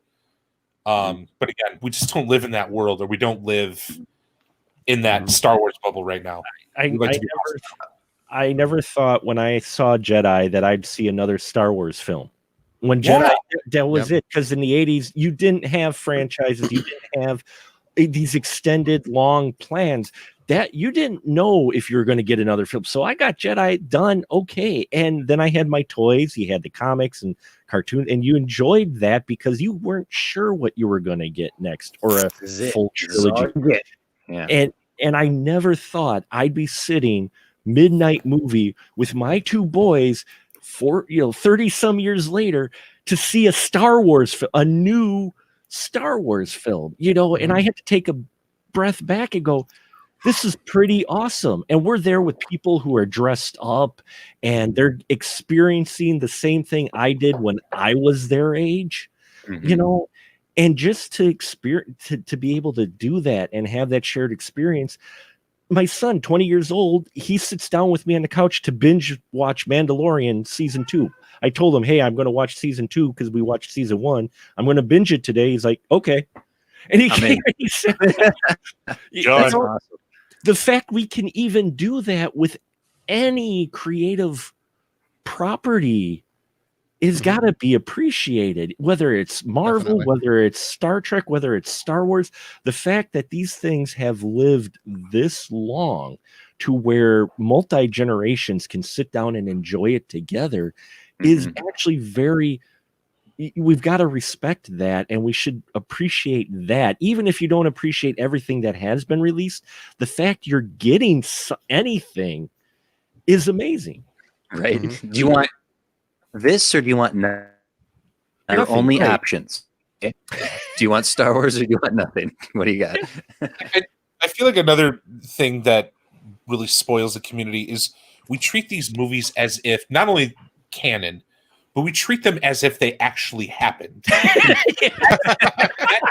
We love this franchise. It's just real life, Chad. Yeah, there are infinite universes. This did happen in one of them. But we did happen. Have so much emotional stake in what we think actually happened. Like, we know the Death Star was blown up twice. Like, we know all these things, and when we see changes or alterations to what we perceive as history, then some of us get upset and moody and like, well, that's not. Well, when you love something that hard, it is a gut punch to you, you know? Yeah. Well, and I think that circles back to Chris when he asked what happened to the fandom. And you were right, Chet. The prequels happened because you established this history. You alluded to a number of these things actually being the way they are. And then he comes out with the prequel that pretty well bucks a good chunk of what he came up with. Here, you had people doing classes You had people doing classes on the three original films about mysticism, and then what do? Phantom Menace, you suddenly have taken mysticism completely out, and it's alluded to in Mandalorian. They don't call it metachlorians, but they do have M-count. M-count. Yeah, and I was like, you. Oh, you we can't. What are you gonna do? Like, take it back? You can't take it back. Yeah. Right. But the fact that he made that canon and then didn't quite seem to care, at least in some interviews, care the way many of the fan base of the original trilogy wanted him to care. I think that's where your division started happening. And the fact that he just came up with this prequel and it looked like he was just shooting from the hip. And I think people didn't like that because they're like, yeah, but what about those other three films, and I think that really is what kind of built. Circle back to the Mandalorian. Don't ever explain the scratch on the helmet. The prequels explained Darth Vader and stuff. We didn't need that. All of this is created by George Lucas. George Lucas says this is what's going to happen. Who's to say that's right or wrong? This is his creation. It's his world. He's God. We don't complain to God that he made horses look funny. I think horses look sexy. I mean, what's right and wrong? Is George Lucas right or are the fans right? I think it's just too much. It takes too much time in between movies, and people had the same they're just they hated the first one. They were like, and then it's by the third one, everything was look at all of them together and enjoy them, because that third movie kind of brought it all together. There was a lot of arc there. It was good storytelling. I think what Chad was saying about, I could see his face a little wincing, but what he was saying about the new movies is kind of how I feel about the prequels. Is it's just they're good movies. They're not, they may not have been what everyone wanted. And I definitely have if I was George Lucas, I would have done this. If I was George Lucas in the prequels, I would have just taken myself out. Yeah. What Empire and Jedi did. Bring in the writers who know the world. Obviously, they wrote most of this stuff after the original. Unnecessarily made it harder for himself by doing those three movies, written, directed, back to back. But no one said no to him either on things. I think that was a problem. He was writing the paychecks. Yeah. I think that's why Empire. A lot of people love Empire so much, is because there was pushback. There was people who actually make films, who for a while experienced people who went, "No, we're going to do this, George." Yeah, George, stupid idea. That's what happened. Oh, sorry. Go ahead. Sorry to interrupt. That there's a great to speak on that for Empire. When the first cut was done, he didn't like it. They did a screening with Spielberg and Coppola and Scorsese, all his buddies. Brian De Palma sat down to watch Empire's first cut, and all the dudes were like, "Wow, don't change a thing." And George was like, "I don't like it," and he went and re-edited it himself. And then brought it in. I was like, all right, guys, now this is what I really think it should be. And they all sat there and watched it and went, put it back. Put it back. I've always made the argument that Lucas is great and he deserves every respect and accolade available. But I think he was given too much credit and that got to his head. And it comes to a point where something becomes so big you have no control over it anymore, and he lost it. Not that he lost it, but he no longer had control of it by the time he got into the prequels. There were books, there were cartoons, video games, his name was on it, his company logo was on it, but it's not like he wrote those, it's not like he designed those. It has become so ingrained in the zeitgeist of so many people that giving Stan Lee credit for comics that are produced now. There was a story that came out not too long ago about the prequel trilogy that Pepsi Cola gave George Lucas $2 billion for licensing rights, and they had certain guidelines that they wanted him to follow. So basically, Pepsi Cola funded the prequel trilogy. It was an interesting read. You should. I'm gonna post it in the comments below if I can find it. But yeah, I'll definitely read it. You got cliff notes of the guidelines they wanted? Because I'm just like, let me look it up. I'll see if I can find it now. Is that how they made Jar Jar Binks or what? Jar Jar was made for toys. That's why Mandalorian is just chef's kiss, because like even the critique of freaking the Gungans, like having Mayfield have a little comment about, or maybe use a Gungan under there. Is Yusa? Oh, it's so good. It's so good. Here's an article from May 16th, 1996, to LA Times. Pepsi-Cola signs a $2 billion deal with Lucasfilm. Oh, wow. Holy shit. So originally, instead of death sticks, Anakin was going to be offered a Pepsi Light. Yeah, Crystal Pepsi. He was going to be given a Crystal Pepsi. You don't want a Crystal Pepsi. I don't want a Crystal Pepsi. You want to go home. That makes one hell of a lightsaber, a Crystal Pepsi. Yeah, they cut that scene out where Obi-Wan flashed the lightsaber through the Crystal Pepsi and it shot out of it and killed like everybody in the room. And then he drinks it. He goes, refreshing and 0 calories. Yep. Van Halen is playing at the cantina. My God. I'm not surprised though. Like, I mean, all Hollywood big stuff is bought out by somebody. Yeah, that needs that.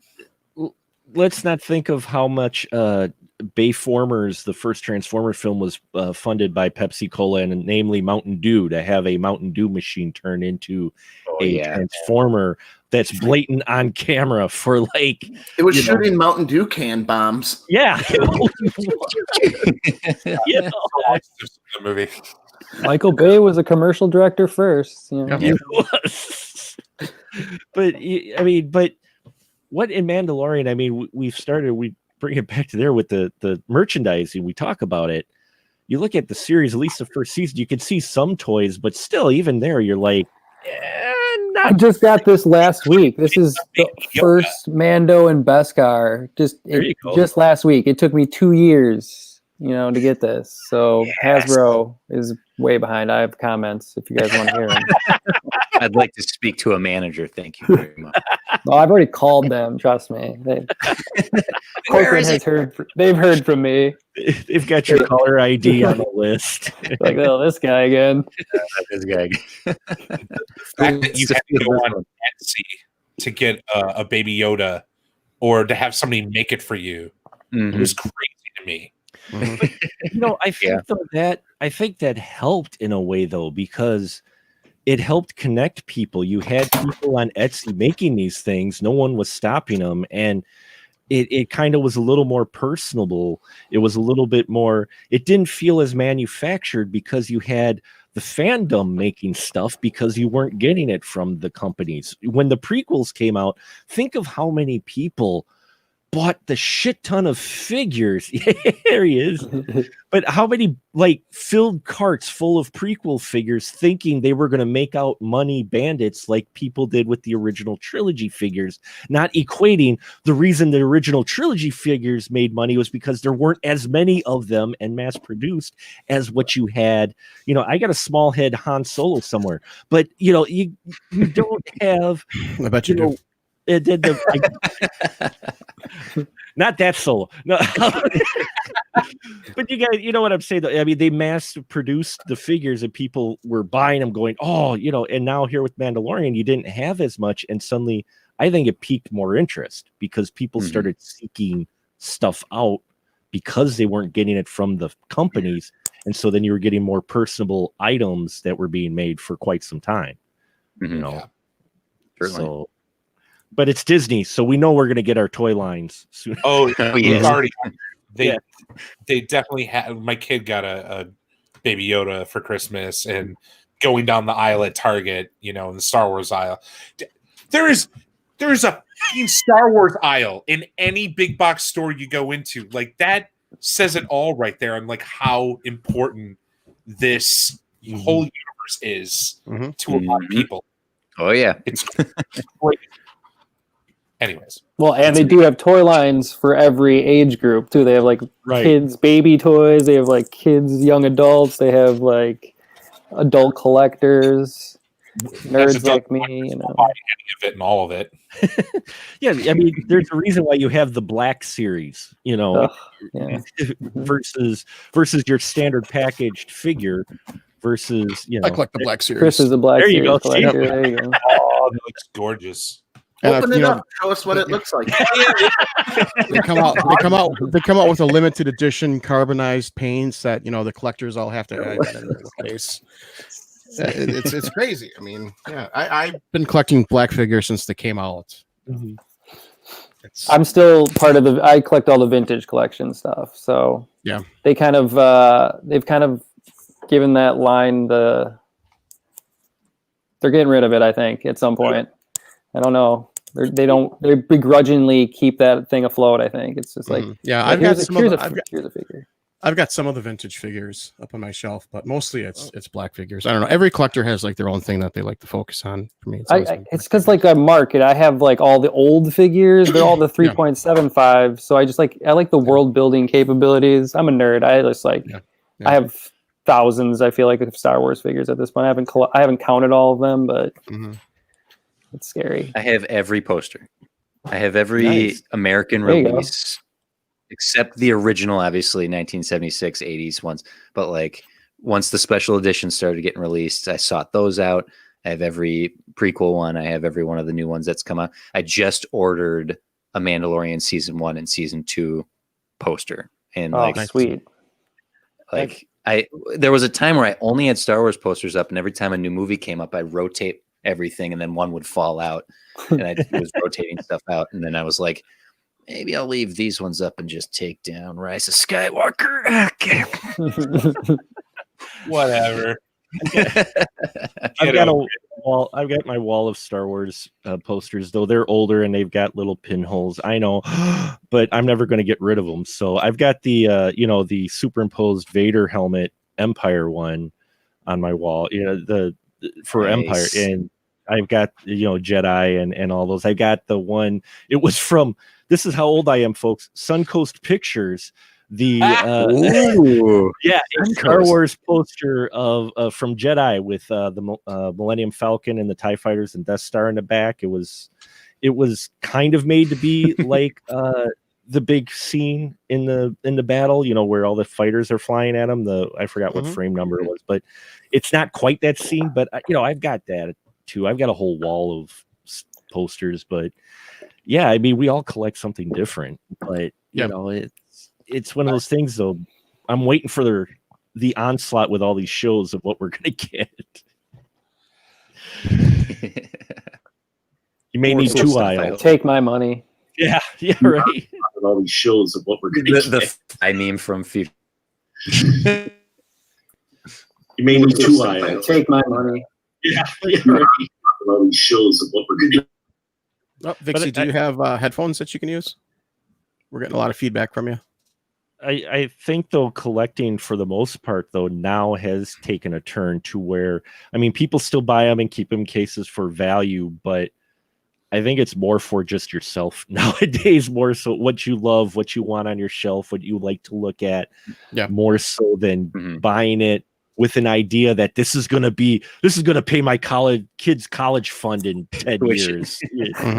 I will say this, because of the rarity of everything now, like that I collect, I buy 2 of everything, and and I sell one for double what I paid for it, and it pays for the one I bought, keep for myself. So it keeps keeps my girlfriend happy too. She's not I got out of collecting figs a while ago, but I'm more into like artwork, and I'm into custom artwork. Like I'll buy anything that's original, and I mean, if it's made by Lucasfilm or Disney, I'm not so much interested in it. Like I've got, it was weird. I got a green screen wall over here now, but I had all my Star Wars stuff on it. And now all that stuff is moved to my mother's house for when my daughter sleeps over. I just brought all my Star Wars shit. There you go. And my mom's like, really? And I'm like, shut up. It's fine.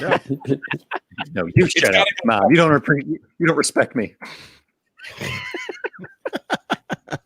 But yeah, custom artwork, like anything that like gives a different perspective other than the people that are actually making the content, a different perspective on whatever I'm interested in.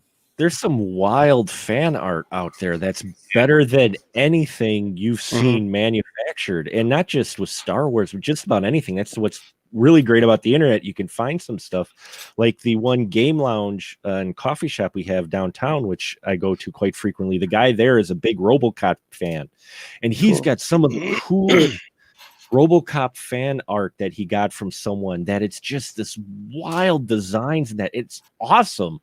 It's something that the studio would never have put out. And you look at it and you're just like, that is very cool. And it was made by someone who liked that. You can tell. And I think that's what the big thing with the fan art is that it's being made by someone who loves it.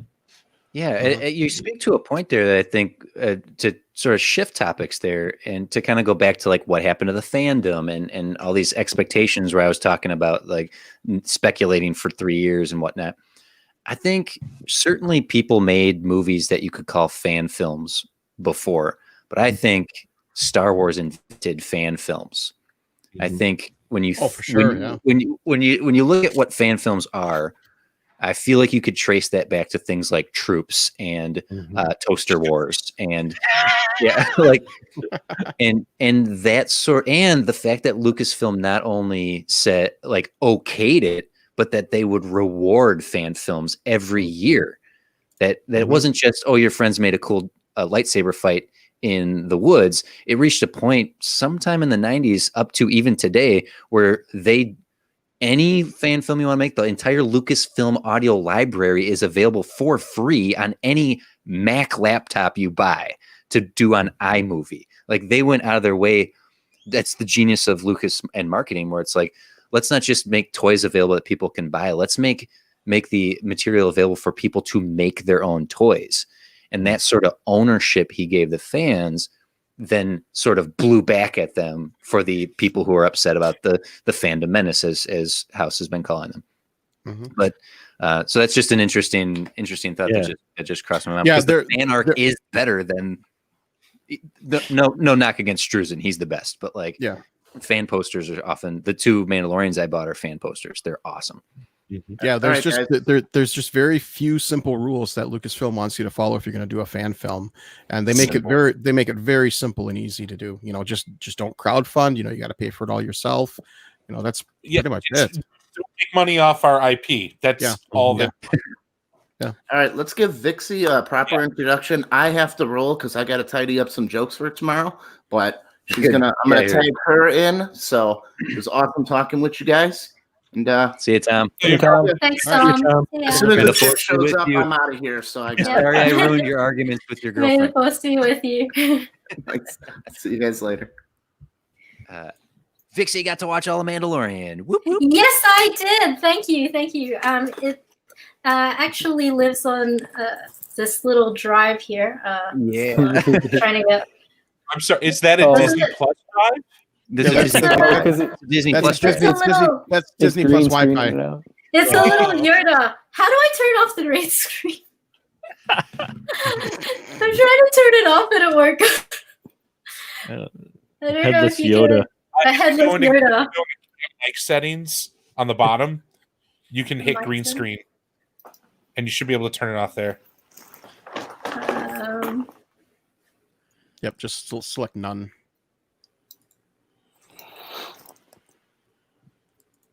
Unless you have a super cool background, then we'll go with that. Not that there's anything wrong with your background. Okay, there's supposed to. I've got edit name and edit audio avatar. It's like the only options I can see here. Oh, there's nothing on the bottom. There's nothing on the bottom. No. So click cam and mic. Click on green screen. You see general, camera, audio, green screen. She might have done it. And then just select none for your background. She just hung. It's like, I had enough of you. She was a green screen all along. She wasn't real. Damn you, George Lucas. From New Zealand? That was a New Zealand flag, right? Australia. Oh. Well, that might have been a New Zealand flag, but she's in Australia. Oh yeah, the flags are similar. I forgot. Yeah. Oh, here she is. Okay. Hey, there we are. Sorry, I had to reset it, but yeah, the tiny little Yoda drive, whose head like actually pops off. I've popped You Jango Fett'd him. It's Yoda, so it's an official Disney Plus drive. And so everything's on the up and up here, folks. No need to worry. So the Mandalorian now lives on this drive. For everyone, downloaded from Disney Plus, obviously. For everyone in the entire world, if you want to watch Mandalorian, you've got to talk to Vixie because she has it all. Thanks, David. As sanctioned by Disney Plus. So Vixie, you binged watched all of season 2. What did you think of it? Oh, absolutely. I was totally and utterly hooked, especially like from I believe that I messaged TC about it. I was like 2 minutes 35 seconds in. This is Star Wars. This is amazing. Yeah. It's like that beautiful fight they had in the cantina. Mm-hmm.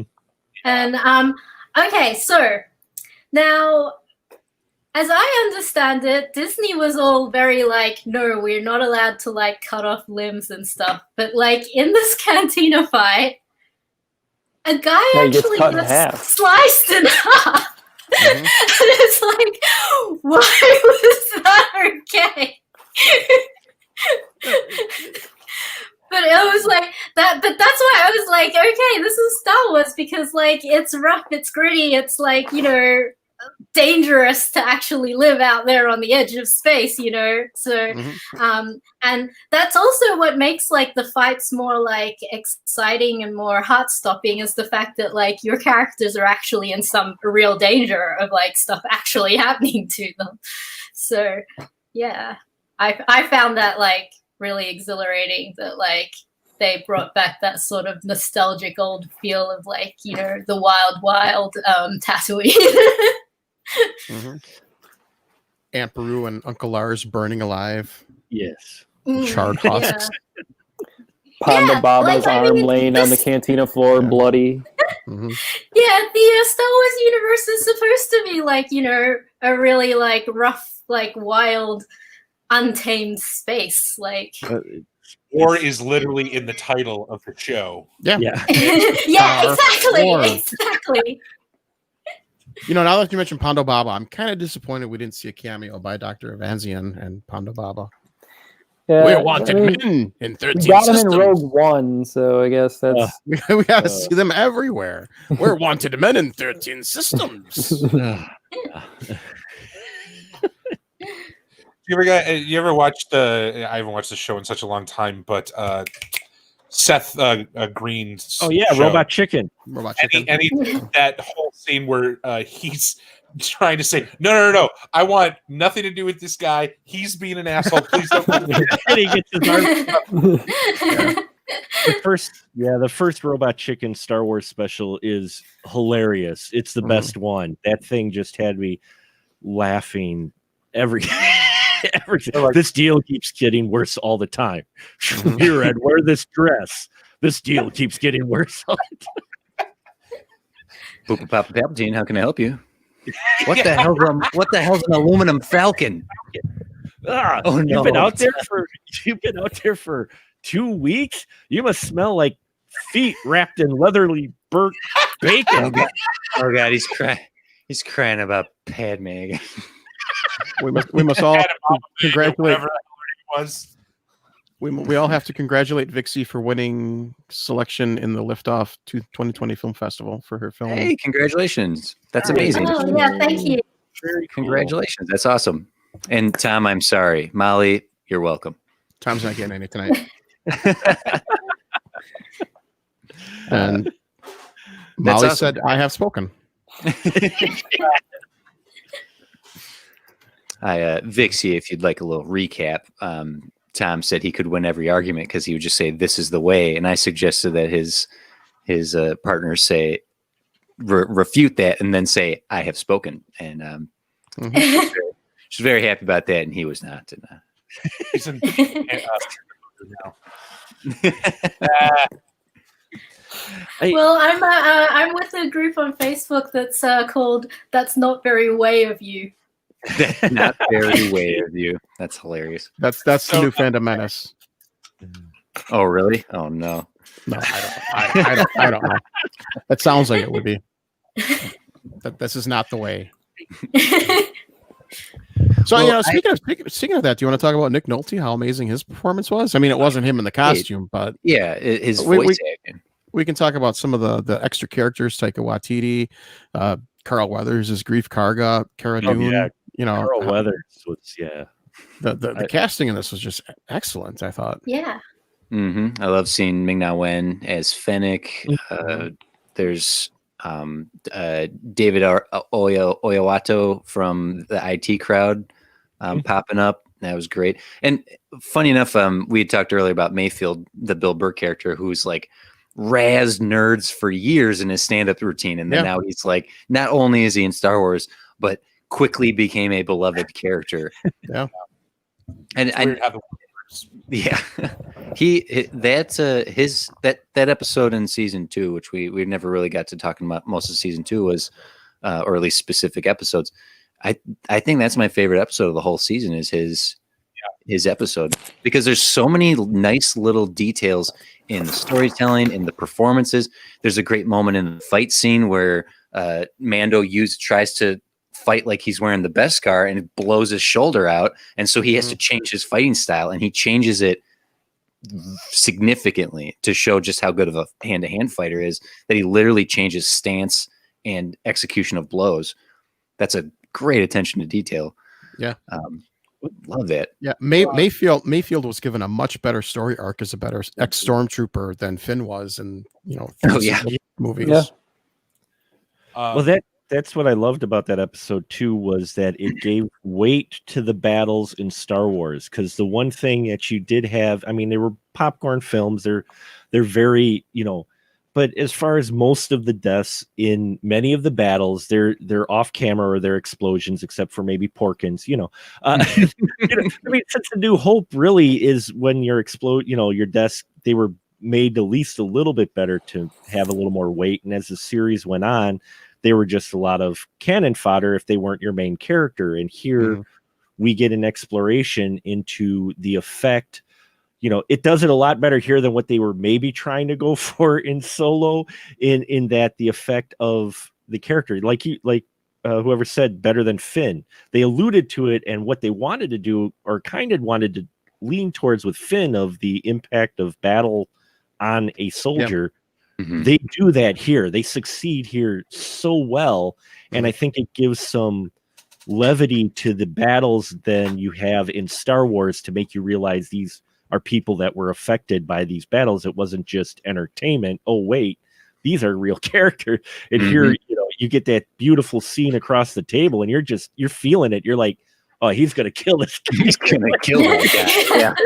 There's no question about it. There's like a beautiful build up to it. There's like all this foreshadowing and stuff as well. Yeah.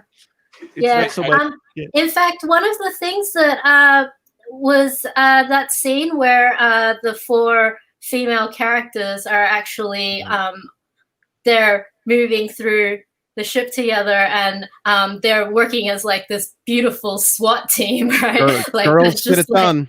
Yeah, and I was actually really interested in the fact that when I went on all these chat forums and stuff, that people were like really saying that like that was like really well done, that it didn't feel forced at all. It didn't feel like it was just a token girl power thing, that it was actually like every single one of the characters had a properly built up story and reason for being where they were going. and every single one of them had proven their like combat skills, and so like it seemed very natural for all 4 of them to be there at that time doing what they were doing. So yeah, and all the fans were saying, yeah, they were doing great. So yeah, thank you to all the fans for like supporting that scene. So yeah, that's they very earned it, like you said. I really think you said it really well, Vixie. There is like they earned that scene, and that's why it felt like there's like no complaining about it. It wasn't like it didn't feel forced. It didn't feel like here girl power just for the sake of girl power. It felt like all those characters had so much depth and it made sense, and like their arcs were like coming together at that one point. It was a cool scene. Yeah, right. I want to give a shout out to the Empire, especially because I got their tattoo on my left shoulder. So when Mando and Mayfield make it across the line and land and make it, there's almost this weird like ending of A New Hope vibe to it, where everybody comes up like, yeah, Ooh, and like it was cool to see that side of like, it's war. There are 2 sides, and not that the Empire is right, but they have that human emotion of victory. Like for once, they actually did something. Yeah. Yeah. We didn't screw up. We hit our target. Oh my god. That episode has such great, and Bill Burr in particular getting a second chance to come play that character to greater effect than he did in the first one felt like a progression we've seen in a lot of characters given a chance to grow, even going to Han Solo and Luke and Leia, like having them as their core versions in the original very first one, and then building upon that in Empire and improving upon them. Introducing Mayfield and his gang in the first one was very base. They were just bad guys who did bad things, and then coming back and being like, but however, let us tell you more about this character. I love that, and I love that he is the one who's making the "Are you a Gungan under there?" And he has an attitude about him that is not built upon the mythology of the universe and everything. He's just a blue collar guy who survived the war and fought for the wrong side and knows it and lost his friends. He wasn't a guy fighting for any principle or moral thing. He was a guy who fought. And I think that is really telling to soldiers and military people and law enforcement that we see amongst in our lives today. It's like some people just fought because that's all they could do. Only choice. Yeah. I'm going to be curious to see where his character arc goes. I'm sure we'll see him in season 3, or at least I hope we see him in season 3. Have him back. Yeah, curious to see, where he's at. Or he shows up in Book of Boba too. Oh yeah. I heard you running over here. You need for Space Bostonian? Guys, in 2022, we're going to get an announcement, and the show's going to be called Mayfield, a Star Wars story. Don't worry, we'll see more of him. That would be a mistake. I'd still watch it. Yeah, I would too. If there's a Black Series figure, I'd get a Mayfield. Actually, I want a vintage collection one real bad. So I mean, I dig his arm droid, third gun, like little thing. That's cool. Does he have 2 or just is it just one that comes up? Dual shoots, and then he's got the one on the top. That comes out of his pack. Yeah. Again, I think it makes him more human because, like, Mando can be shot, punched in the face by a robot dark trooper, and be fine. But Mayfield is human, not wearing armor, and to have that, like, secondary, like, oh shit, I forgot about people behind me. That takes me. It's simple, but it's effective. Well, speaking of only human, let's talk about the Uncanny Valley and how we felt about it. Oh yes. I'm of the camp of weeping as the finale happened. Of like, I can't believe this is happening right now. I was like shaking. with joy and shock that this was as much as I was like, the sons of bitches did it with Boba Fett. Mm-hmm. As soon as the finale started playing, I was like, that X-wing showing up, I was already just like, oh my god, it's happening, isn't it? Yeah, I was in disbelief. People said, oh, it would be cool if Luke showed up. I didn't think that it would be Luke. I just didn't think they would do that, but yeah, they did it. The sons of bitches did it. I heard that X-wing immediately. I was torn with it, in all honesty.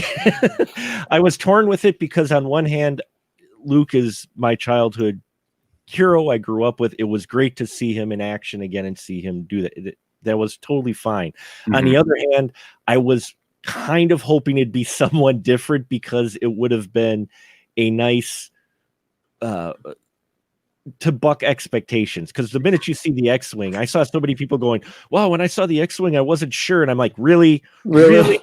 I'm like, even Cara Dune goes like, who would show up in a single X-Wing? It's like, pretty sure I know.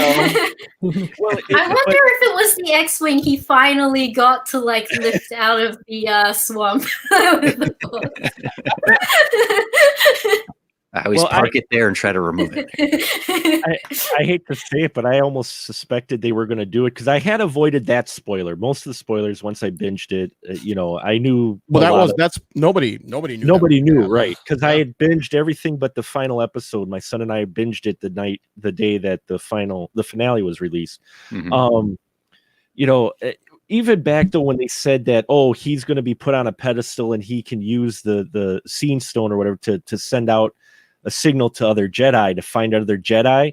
The minute I said that, I'm like, they're gonna bring Luke. I'm like, because I'm weighing how many Jedi are actually out that we've seen, and that's why when I saw the X-Wing, I was both happy and sad because I was happy, like, holy crap, we're gonna see Luke kick some ass. On the other hand, I was like, that was a little too easy. I almost wanted to see. They've done original stuff and dropped the Easter eggs, but they brought you so much original stuff up till then. I was hoping for it to be either some obscure character that I would have had to look up or somebody or someone people didn't expect. So I was torn because on one hand, yeah, the green lightsaber, I'm like, dude, this is awesome. On the other hand, I'm like, that seemed like the road less, the easiest road to travel. At the same time, so I was a little torn with the finale. I still loved it. The Uncanny Valley, was a little bit much. We were trying to decide what scenes from Jedi they took it from, but I have a prediction just because it's keen marketing, and it's maybe a year from now or just before season 3 is released. Disney putting out on Twitter or something like, "Hey, we've gone back and actually fixed it. Maybe you should watch it again." And just they took Gene's guy out. Yeah, I'm just imagining this isn't something that is just going to exist as is. I was one of the last people to say this, so I actually had it very badly spoiled for me. So I kind of knew everything that was going to happen, and I felt like it was like a really emotional scene. I wasn't quite weeping or crying, but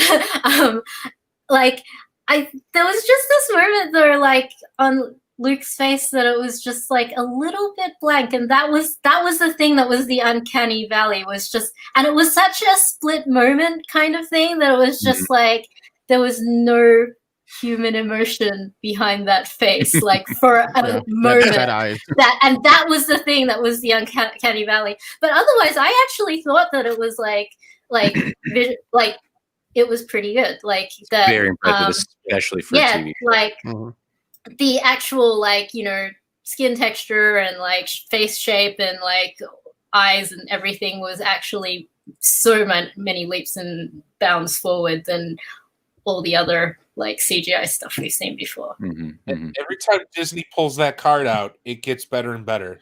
Like whether you disagree with using it or not, like it's a little, it takes you out a bit.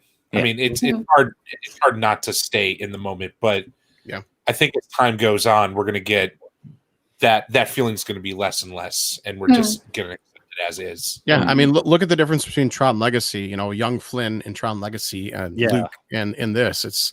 They're getting much, much better, and they're getting more and more convincing. I think, maybe another 10 years, we won't have an Uncanny Valley. Yeah. It'll definitely get better. It's just one of those things too. I think part of the problem is the fact we just saw older Luke in a 3-part trilogy on the film, so you have that image in your head. Now you see young Luke. That's not him. You know what I'm saying? Mark Hamill, but I know it's not Mark Hamill. You know what I'm saying, though?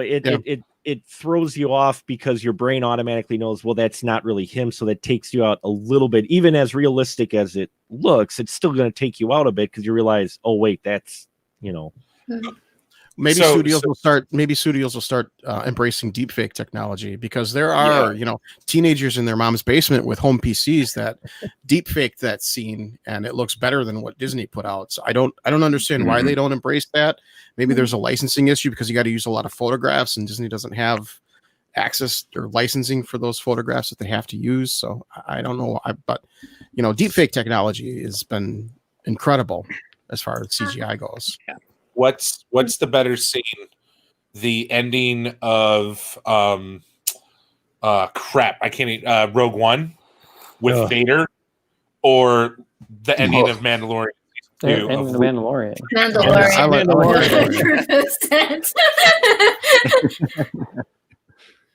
I mean, it was great to see them mirror each other.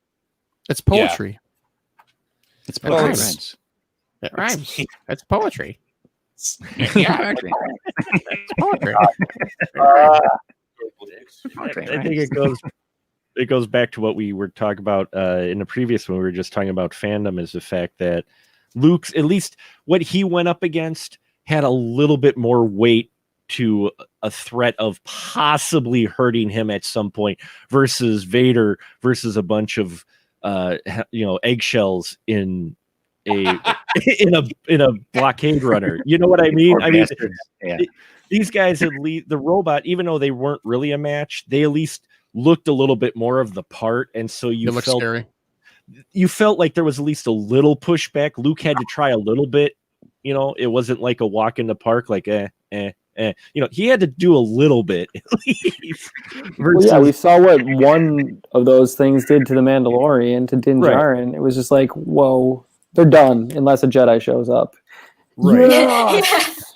Although it was a little bit like, did anyone else just be like, did we suddenly start watching BSG? Yeah, a little bit. Just like suddenly there's all these silent toasters. Like, what's going on? And you got Starbuck there. You got Starbuck there too. So they did have a silent ending. Yeah, that ending, it had if you break it down, it had pretty much a whole roller coaster array of emotions. It really engaged you all the way from the anticipation to the reveal to that tender heart touching moment when he removes his helmet, right, and and then even and then that moment where it's oh, it's Luke that reveling, whoa, and then, of course, Grogu won't go to him until the real hero shows up, R2-D2. Mm-hmm. And they talk to each other. And they talk to each other in their mysterious, verbal way. That's they're using the Force to connect to each other, which was amazing. And then, and then, the whole thing is, you're okay, it's great. Grogu's, now found his place and all that. And then, a little bit later, you'll be wait a minute. Doesn't bad things happen to, the disciples? and now I'm I'm super worried about Grogu now. What's going to happen? So 2023 Grogu D2. Oh, jeez. No. I mean, I think I remember. Okay, I think I remember that some of the disciples did escape, so I'm really hopeful that one of them is Grogu. But yeah, yeah. We were talking about that earlier.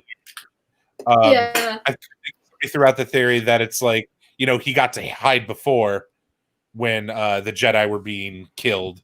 So what's say he can't do it again? Yeah, yeah. So he's got good sneaking skills. There'll be a comic book. We'll have a comic book. I fully admit that I really didn't get emotional. I mean, the Grogu scene with Mando was touching, and then seeing Luke, I really didn't get emotional till R2 showed up, and then R2 showed up, and then I was like, okay, now you're really pulling my feels. You know, I don't know why. How does that bot convey so much like feeling and like make you feel so many things when he's like not even a human character? But like, yeah, I absolutely like. I got so excited when I saw R2-D2. Well, I mean, how many fans would have been pissed that, you know, Luke shows up in his X-wing and R2 doesn't make an appeance? Right? Yeah. He better. Yeah. How did he flat his light jump? Yeah, we know who the real pilot is. Like Luke only got there faster because he had to take care of the immediate threat, but R2 still has to pop out. He has to be lowered.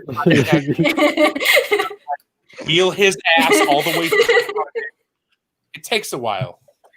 You know, I never realized that. Like, yeah, he's basically in a wheelchair. He's like an engineer in a wheelchair. Yeah. What if there were no ramps going into the? Well, he's got the thrusters. We learned in the prequel trilogy. He's got so he can. Well, with that note, I'm going to use that a lot though. Like he doesn't use that all the time though. Like he only uses it like he only uses it at critical moments. So like maybe that's a like, you know, super long cooldown, like requires super expensive energy or something. He had jet lag. That's what it was. That like Roger Rabbit. You mean you could have got out of those cuffs at any time? No, only when it was funny. Only when it was funny. All right, well, guys, I love that. This has been awesome. I'm going to actually duck out now. Later, I can't do the 7-hour marathon you're planning. Oh, no. Thank you for dropping by. It's good seeing you again. You guys are awesome. So keep geeking out. I'll watch the stream later. Yeah, I'm probably gonna have to wrap up too, guys. Yeah, me too. It's been 2 hours and 18 minutes, so not quite as long as last time, but it's been a marathon. Yeah, let's do it again soon. All right, we will. I feel like we need to end on something. Like, what do you guys want to like? Just say what your favorite episode of all of the Mandalorian is for both the two seasons, or I don't. For me, it was the rescue. I don't think that anything topped the rescue, in my opinion. Okay, I'm down with the believer. Like it's it's part of the main canon or the overall arc of the whole series, but because Mayfield was like, he was cool in that first season, but he got a whole lot cooler. Yeah, he'd be a lot cooler if he did. Yeah, I'd say that was my favorite. I find it hard to say like a particular episode, but one of my favorite scenes was what was that robot's name? The assassin robot that turned nanny. IG-11. Yeah, IG-11. Yep. Yeah. That scene where he walks into the lava, and I was just getting Terminator 2 like chills like the whole time. Just like that just made me feel that moment in Terminator. So I never really thought about that, but that's a really great parallel. Yeah, that's exactly what that is. That came immediately to mind for me when I saw it, but I've watched Terminator 2 so many times. It's yeah. If only he could have given the thumbs up. I was expecting the thumbs up. I was like, is it gonna cut like is like a little metal hand gonna like stick out? I mean, for me, it's probably the Marshal. Just for some reason, the rewatchability of that episode. I also really like how it humanizes the Tuskens, and we've seen so much of them being like just demonized throughout Star Wars that they're not even human, and just to see how like real and human they were. And then they kind of continued that throughout all of the season 2. It's just like showing us things that we expect one thing, and then just like showing us how these characters have so much more depth and these people have so much more depth. So they kind of set that precedent early on in the season. And when the Tusken Raiders came over the hill, it was another moment. That was like, it's amazing. They bookended it with me for tears. So that first episode, I was crying when I saw those Tusken Raiders coming over the hill to join the human people in the, what was it, Mos Pelgo. And then, just the rescue, just another episode where I was waterworks at the end of it. So. Also the Crate Dragon. Yeah. One of the greatest creatures I've ever seen in anything. Mm-hmm. Was that everybody? No, I get Mark. I was first. Chris was first.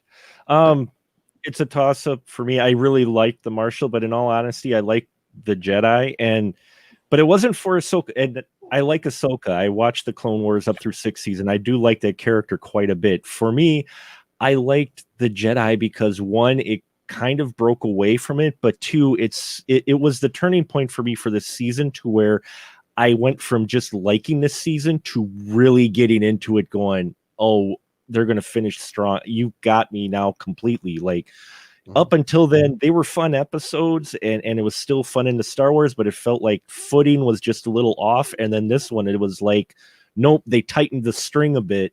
And you watch that. Not only do you get Ahsoka, who says, no, I'm not going to train Grogu, where you feel like, okay, naturally she's going to say yes and something's going to go wrong. No, she just straight up says, I can't do this, to the point where you have a weapon that can hurt Mando, a Beskar staff, which means that you're not falling into the Jedi trap, especially in the prequels, to where you don't really feel threatened.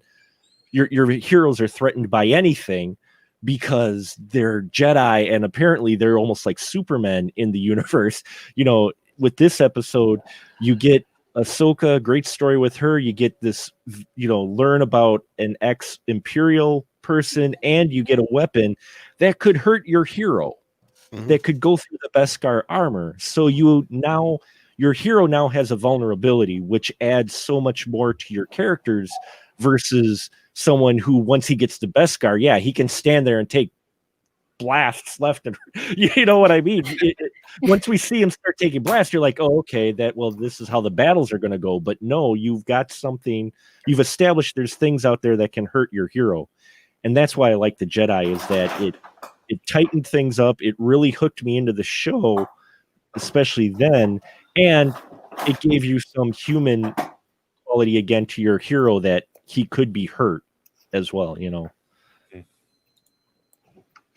It did feel like nothing we've ever seen in Star Wars too. That it was like the first time I was like, holy shit, this is so different than anything we've seen. I was like, all right, nice pivot there. I think that's going to be what's going to be crucial for all these new shows, is to be different. Like we're going to have shows that are going to have Jedi and whatever. But again, my main selling point for this show is the fact that season 2 has 2 Jedi in it, but minimal, and it's cool to see those scenes. And I love sword laser fights as much as the next guy, but we've had it for 30 years. To take canon, insert something else into it, and create something new is the reason why I watch this show, and why I will continue to watch, new stuff that's going to come out until it sucks. And then I'll complain about it, and then I'll be mean about it, and I'll tell everybody their opinions suck, they should kill themselves, and then the cycle is anew. Just like Star Wars, everything is cyclical. It's poetry. Right. It's a circle of life. It's like a circle of, I would say, it's circle of fandom. I mean, you see it in Doctor Who all the time. It's the fandom circle. New Doctor gets announced. Everybody's like, oh, that's gonna suck. Why'd they pick that person? You start watching, like, oh, they're okay. All right, they're oh, great. And then by the end of it, when that person's leaving, they're like, oh, you can't leave. This is my favorite Doctor. And then they pick someone like why'd they pick him? What a loser. What, or her, or why'd they make this choice? It's a circle. I think a lot of fandom, you get that, it's just because it's new. It's something new. Yeah, change. People are resistant to change. Well, I think it's going to be hard for them to top a doctor playing electric guitar on a tank. So 12 is going to be my favorite for a very, very long time. I have never, ever once liked Doctor Who. But on that note, I think we better end it. It's been about 2.5 hours. We're going into a whole new universe. Thanks for watching. I hope you like Doctor Who. If you like it, more power to you. I hate it personally, but I love Star Wars. We'll do this again. Maybe next time we do this, we'll do predictions. We'll predict where the Book of Boba Fett goes and where season 3 of The Mandalorian goes. Till then, thanks for watching. Thanks for joining us, guys. Thanks for having me on here. Absolutely. We'll see you next time.